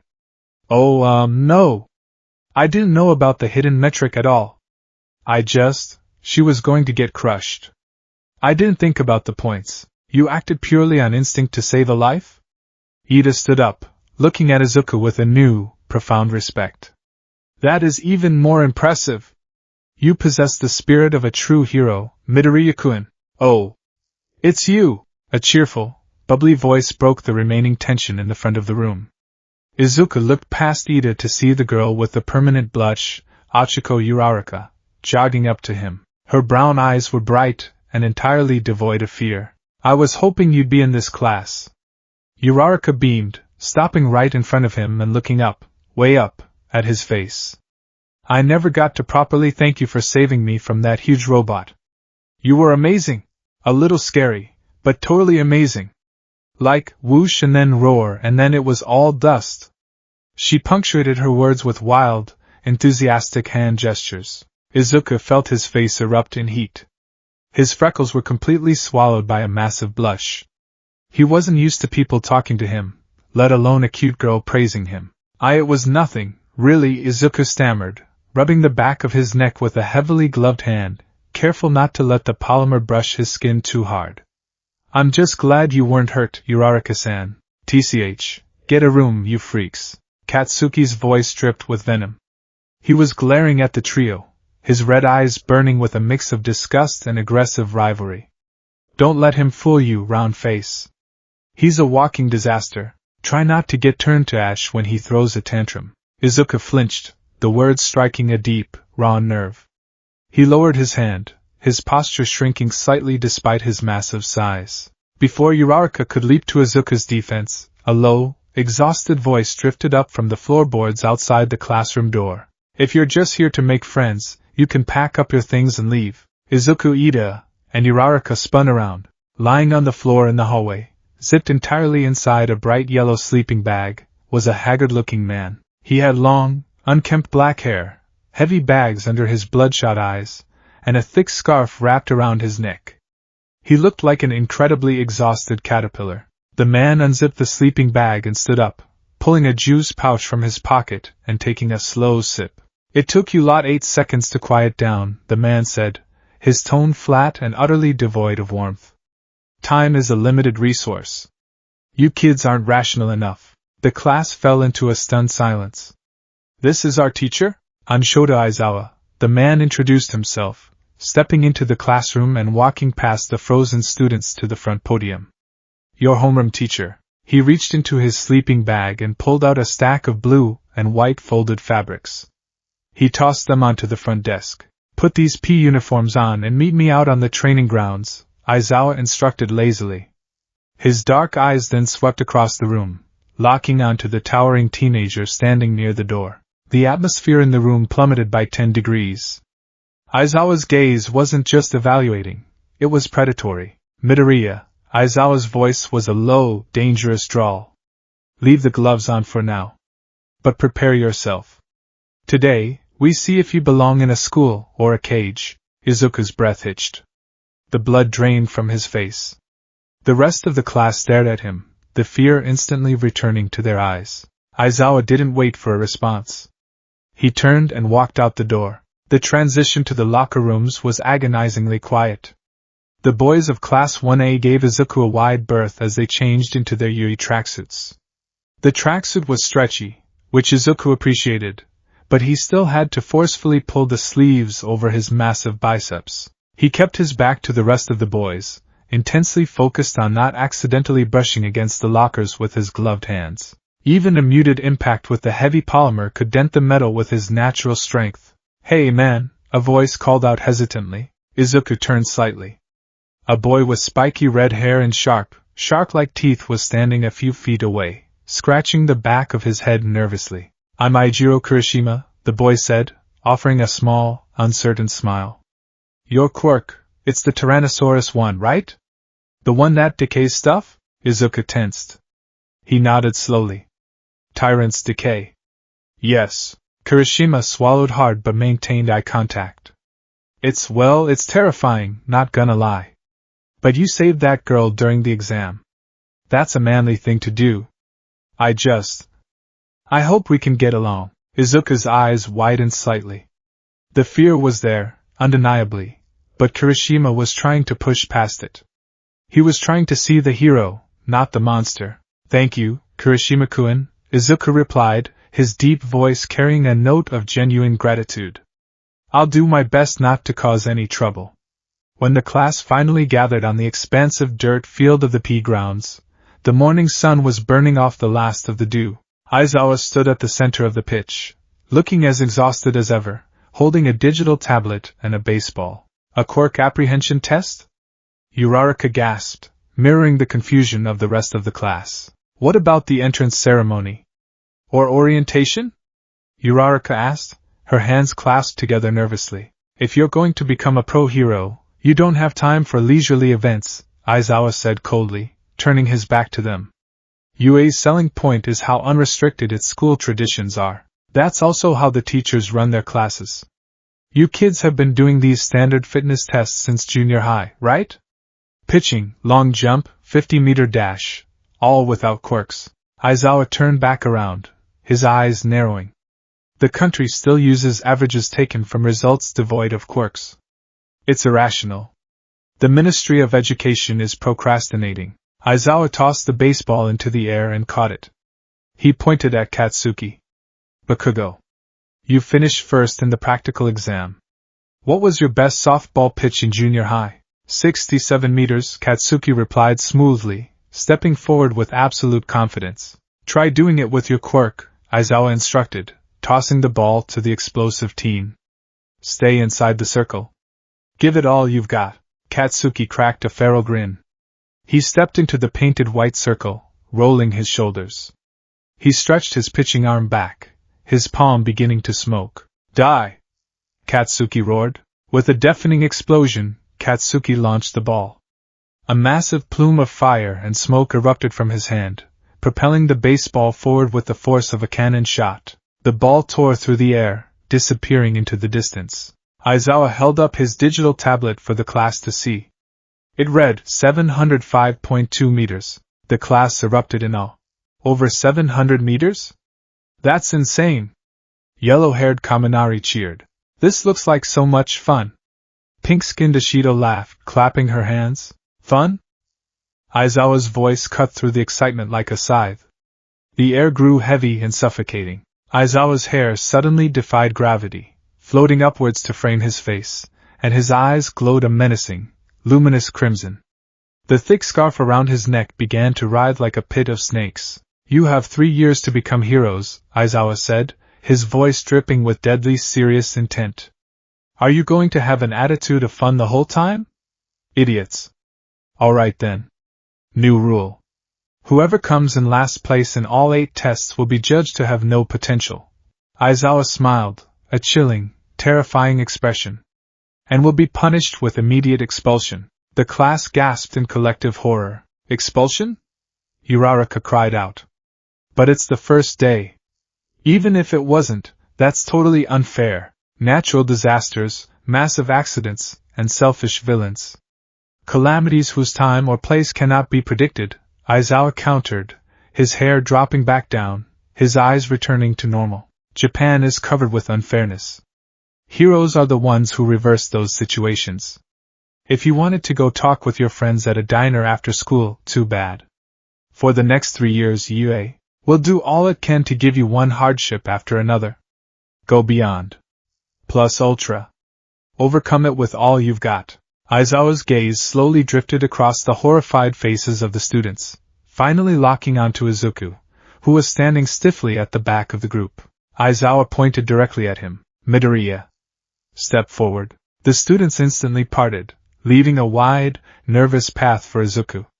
He swallowed the lump in his throat and walked forward, his heavy boots crunching against the dirt. He stopped a few feet from Aizawa, towering over the tired-looking teacher. Your file is a nightmare, Midoriya, Aizawa said, loud enough for the entire class to hear.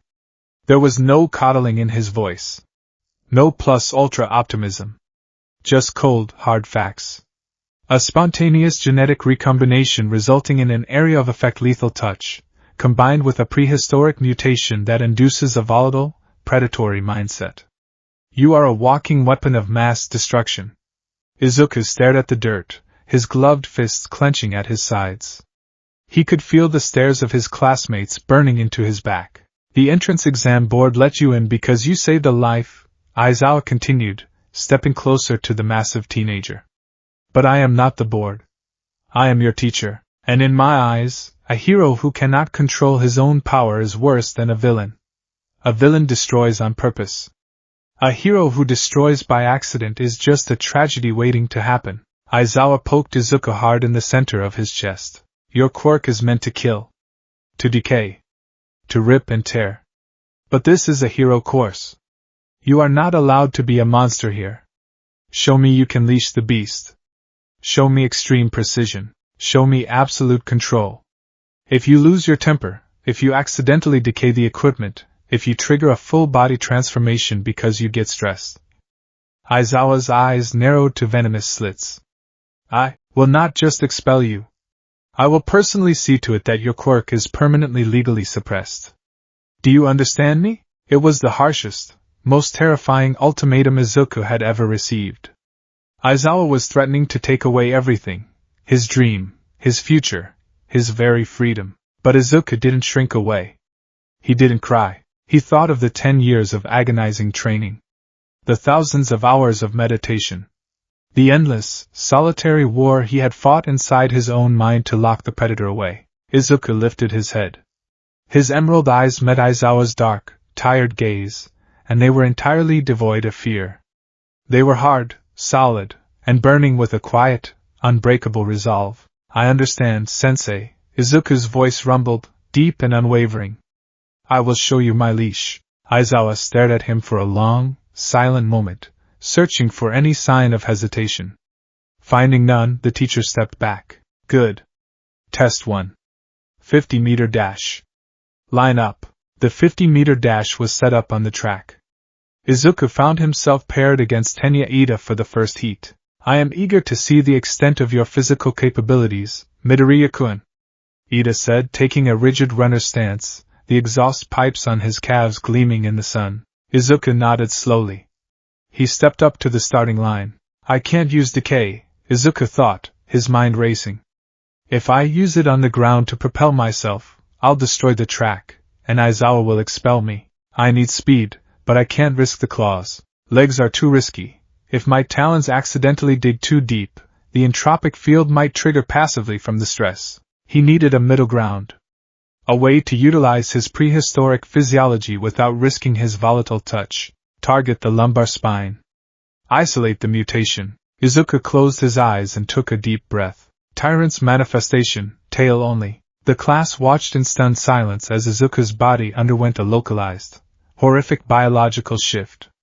His spine cracked audibly, a sickening, wet crunch that made Uraraka cover her ears. The back of his pants, specially designed to tear away, ripped open as a massive, heavily armored, forest green reptilian tail erupted from his tailbone. It was easily 7 feet long, thick as a tree trunk, and packed with thousands of pounds of dense, coiled muscle. It ended in a blunt, heavily scaled tip. Izuku didn't scream. He didn't lose his composure.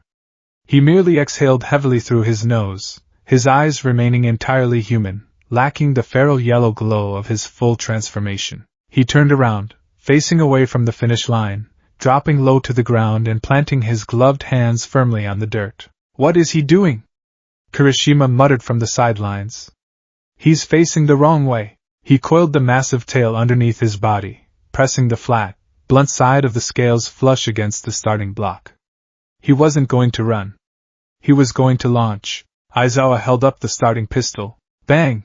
Ida's engine legs roared to life, propelling the class representative forward in a burst of speed and blue exhaust. Izuku didn't run. He violently uncoiled his tail. The sheer kinetic force of the massive appendage slamming against the reinforced starting block created a shockwave that kicked up a massive cloud of dust. Izuku's body was launched backward through the air like a cannonball. He flew the entire 50 meters in a perfect, backward parabolic arc, landing perfectly on his feet just past the finish line. the massive tail slamming down to act as a counterbalance to stop his momentum. 3.04 seconds, the robotic voice of the camera drone announced for Ida. 2.91 seconds, it announced for Izuku. The class was entirely silent, the dust slowly settling around Izuku's towering form. He took a deep breath, and with a sickening series of crunches, the massive tail dissolved and retracted back into his spine. He stood up straight, turning to face Aizawa. He hadn't decayed a single blade of grass. Aizawa looked at his tablet, his expression unreadable, before jotting something down. Next, the test continued in a blur of anxiety and calculated precision. For the grip strength test, Izuku walked up to the digital dynamometer. He didn't mutate his hands. He couldn't wrist the claws, and he couldn't take off the gloves. He merely channeled the ambient, passive strength of his dense musculature. He squeezed the device with his gloved hand. He didn't try to break it. He focused entirely on restraint, stopping the pressure the exact millisecond the plastic casing began to groan under the stress. The screen flashed. 480 kilograms. A massive, multi-armed student named Shoji peered over his shoulder. Whoa! You got nearly 100 kilos more than me, and you didn't even use your quirk. Izuku offered a small, polite nod, immediately setting the device down on the table with surgical delicacy, terrified of dropping it. Thank you, Shoji-kun. For the standing long jump, Izuku utilized a micromutation in his calf muscles, expanding them just enough beneath his tracksuit pants to launch himself cleanly over the sandbox without fully manifesting the reptilian talons that could trigger decay. He landed softly, rolling on his shoulder to disperse the kinetic energy, keeping his gloved hands tightly balled against his chest. Test after test, Izuku demonstrated a terrifying, suffocating level of control. He was a beast walking on a tightrope, executing every movement with the terrifying grace of a predator that knew exactly where to place its feet so it wouldn't snap a single twig. He was holding back. The entire class knew it, and Aizawa knew it. He's a freak, Katsuki muttered to himself on the sidelines, watching Izuku carefully complete the repeated sidesteps test. He's just showing off his physical stats. He's too scared to use his actual quirk. Finally, it was time for the fifth test. The softball pitch. This was the climax. The test that allowed for the most explosive use of quirks. Uraraka had just scored an infinity by removing the gravity from the ball. Midoriya. You're up, Aizawa called out. Izuku stepped forward, his heart beginning to hammer in his chest. This was it. This was the test where physical strength alone wouldn't be enough to secure a top spot. Aizawa wanted to see his leash? Aizawa wanted to see extreme precision? Izuku stopped inside the white circle.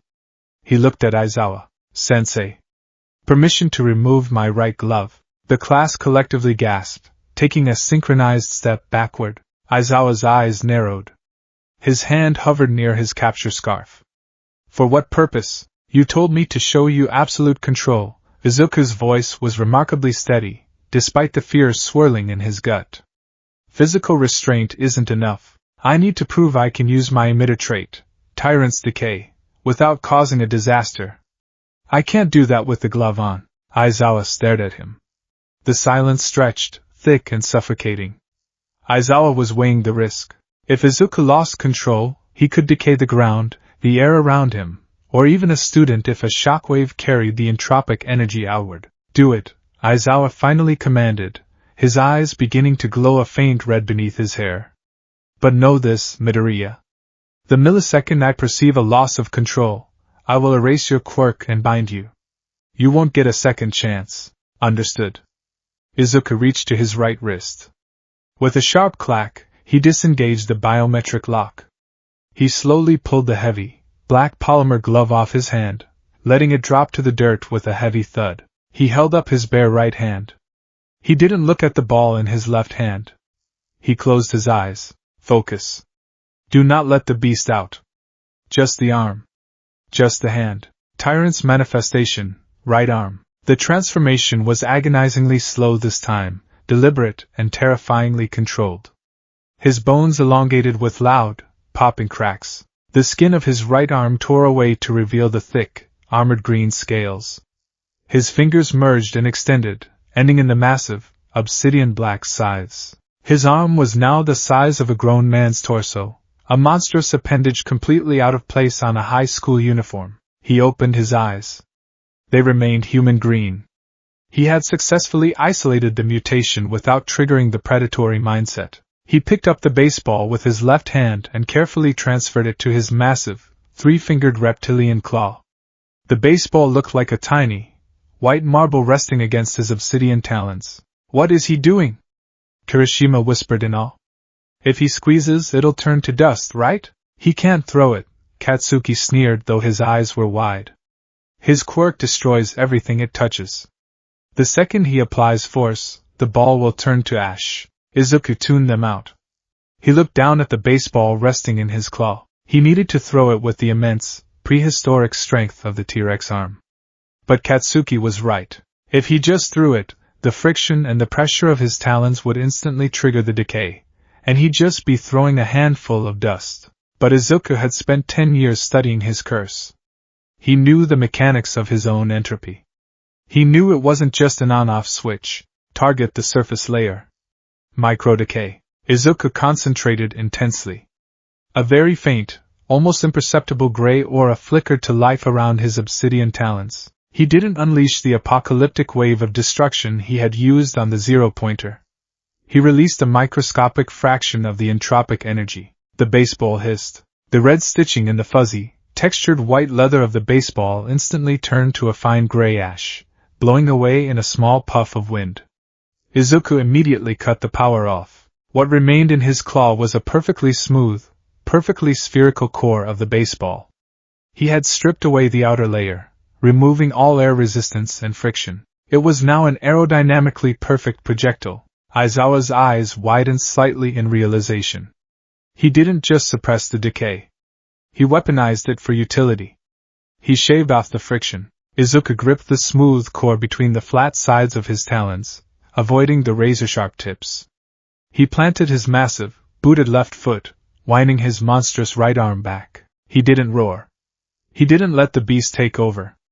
He remained completely silent, exhaling a sharp, controlled breath. He threw the ball. The sonic boom was deafening. The air pressure generated by the massive, scaly arm displacing the atmosphere cracked the dirt inside the white circle, sending a shockwave rippling outward that forced the other students to cover their faces. The perfectly smooth, frictionless ball shot into the sky like a bullet fired from a railgun, leaving a visible contrail of displaced air in its wake.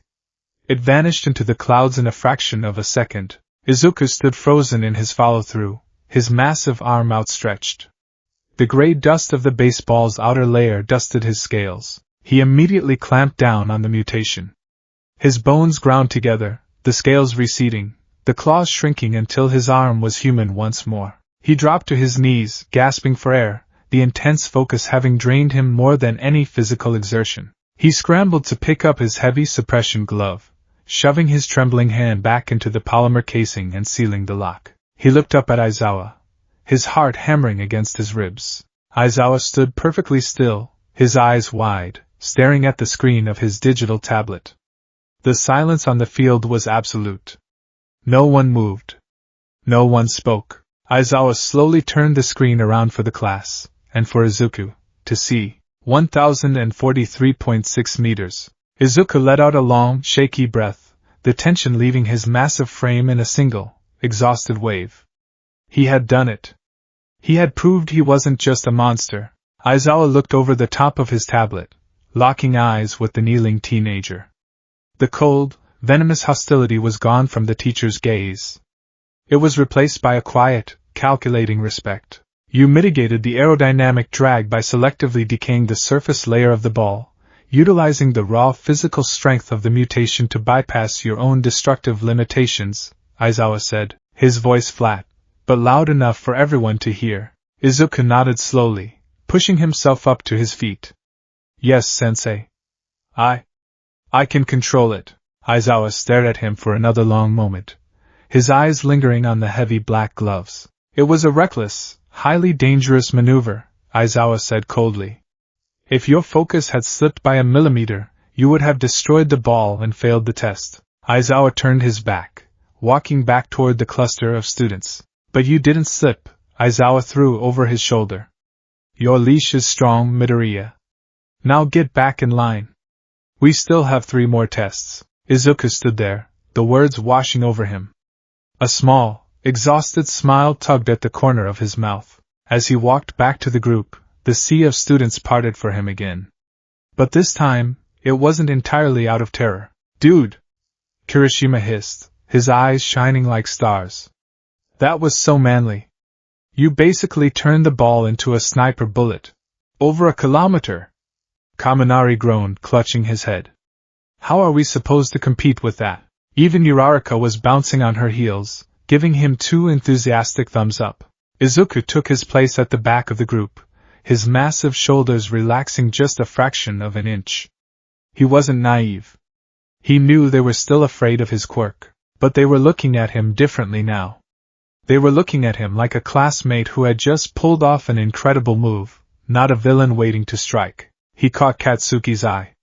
The explosive blonde was glaring at him with a murderous intensity, his jaw clenched so tight it looked painful.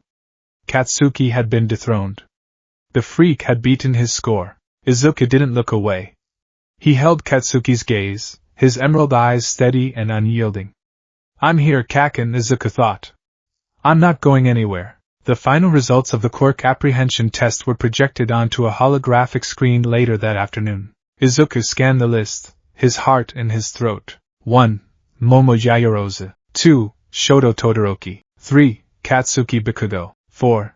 Izuku Midoriya. 5. Tenya Ida. He was in 4th place. He had easily passed. By the way, I was lying about the expulsion, Aizawa announced casually, zipping his sleeping bag up to his chin. It was a rational deception to draw out the upper limits of your quirks. The class erupted in a mix of relief and outrage, but Izuku barely heard them. He slumped against the wall, sliding down until he was sitting on the floor, burying his face in his heavily gloved hands. The adrenaline crash was brutal. He had survived his first day. He had proven his worth to a teacher who actively looked for reasons to expel students. The bell rang, signaling the start of the lunch period.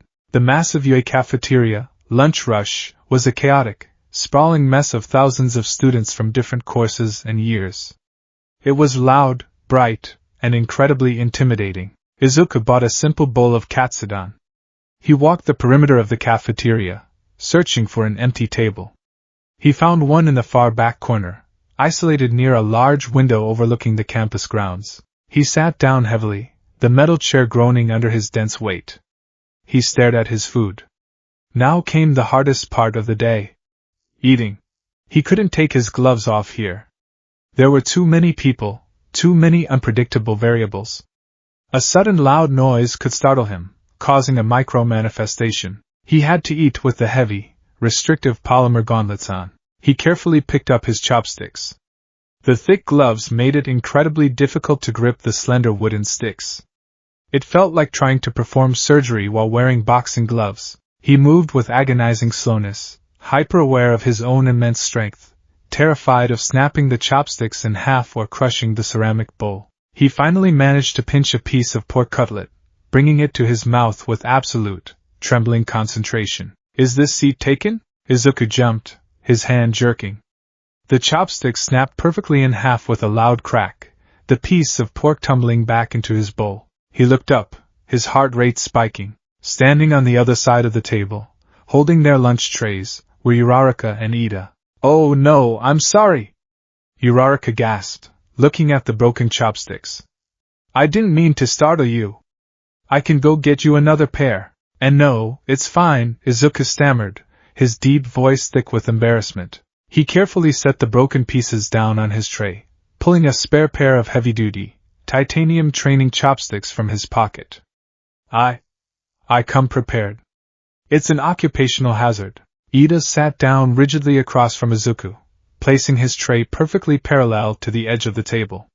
You demonstrated exceptional control today, Midoriya-kun. Your tactical application of your quirk to alter the aerodynamics of the baseball was nothing short of brilliant. Yeah, you were amazing. Uraraka cheered, sitting down next to Ida. She happily dug into her rice. I thought Aizawa-sensei was going to be super mad, but I think you actually impressed him. You're really smart, Midoriya. Izuku stared at them, completely bewildered. They were sitting with him. Voluntarily. They weren't giving him a wide berth. They weren't whispering behind their hands, You guys want to sit with me? Izuku asked, the sheer vulnerability of the question laid bare in his deep rumble of a voice. Uraraka paused, her chopsticks halfway to her mouth. She looked at him, her large brown eyes softening. Well, yeah. We're friends, right? We all went through the entrance exam together, and you saved me, and we're in the same class. Friends. The word echoed in Izuku's mind. He hadn't had a friend in 10 years. Not since Katsuki had labeled him a monster. He looked down at his heavy black gloves. He looked at the massive, intimidating frame he possessed. He knew what he looked like.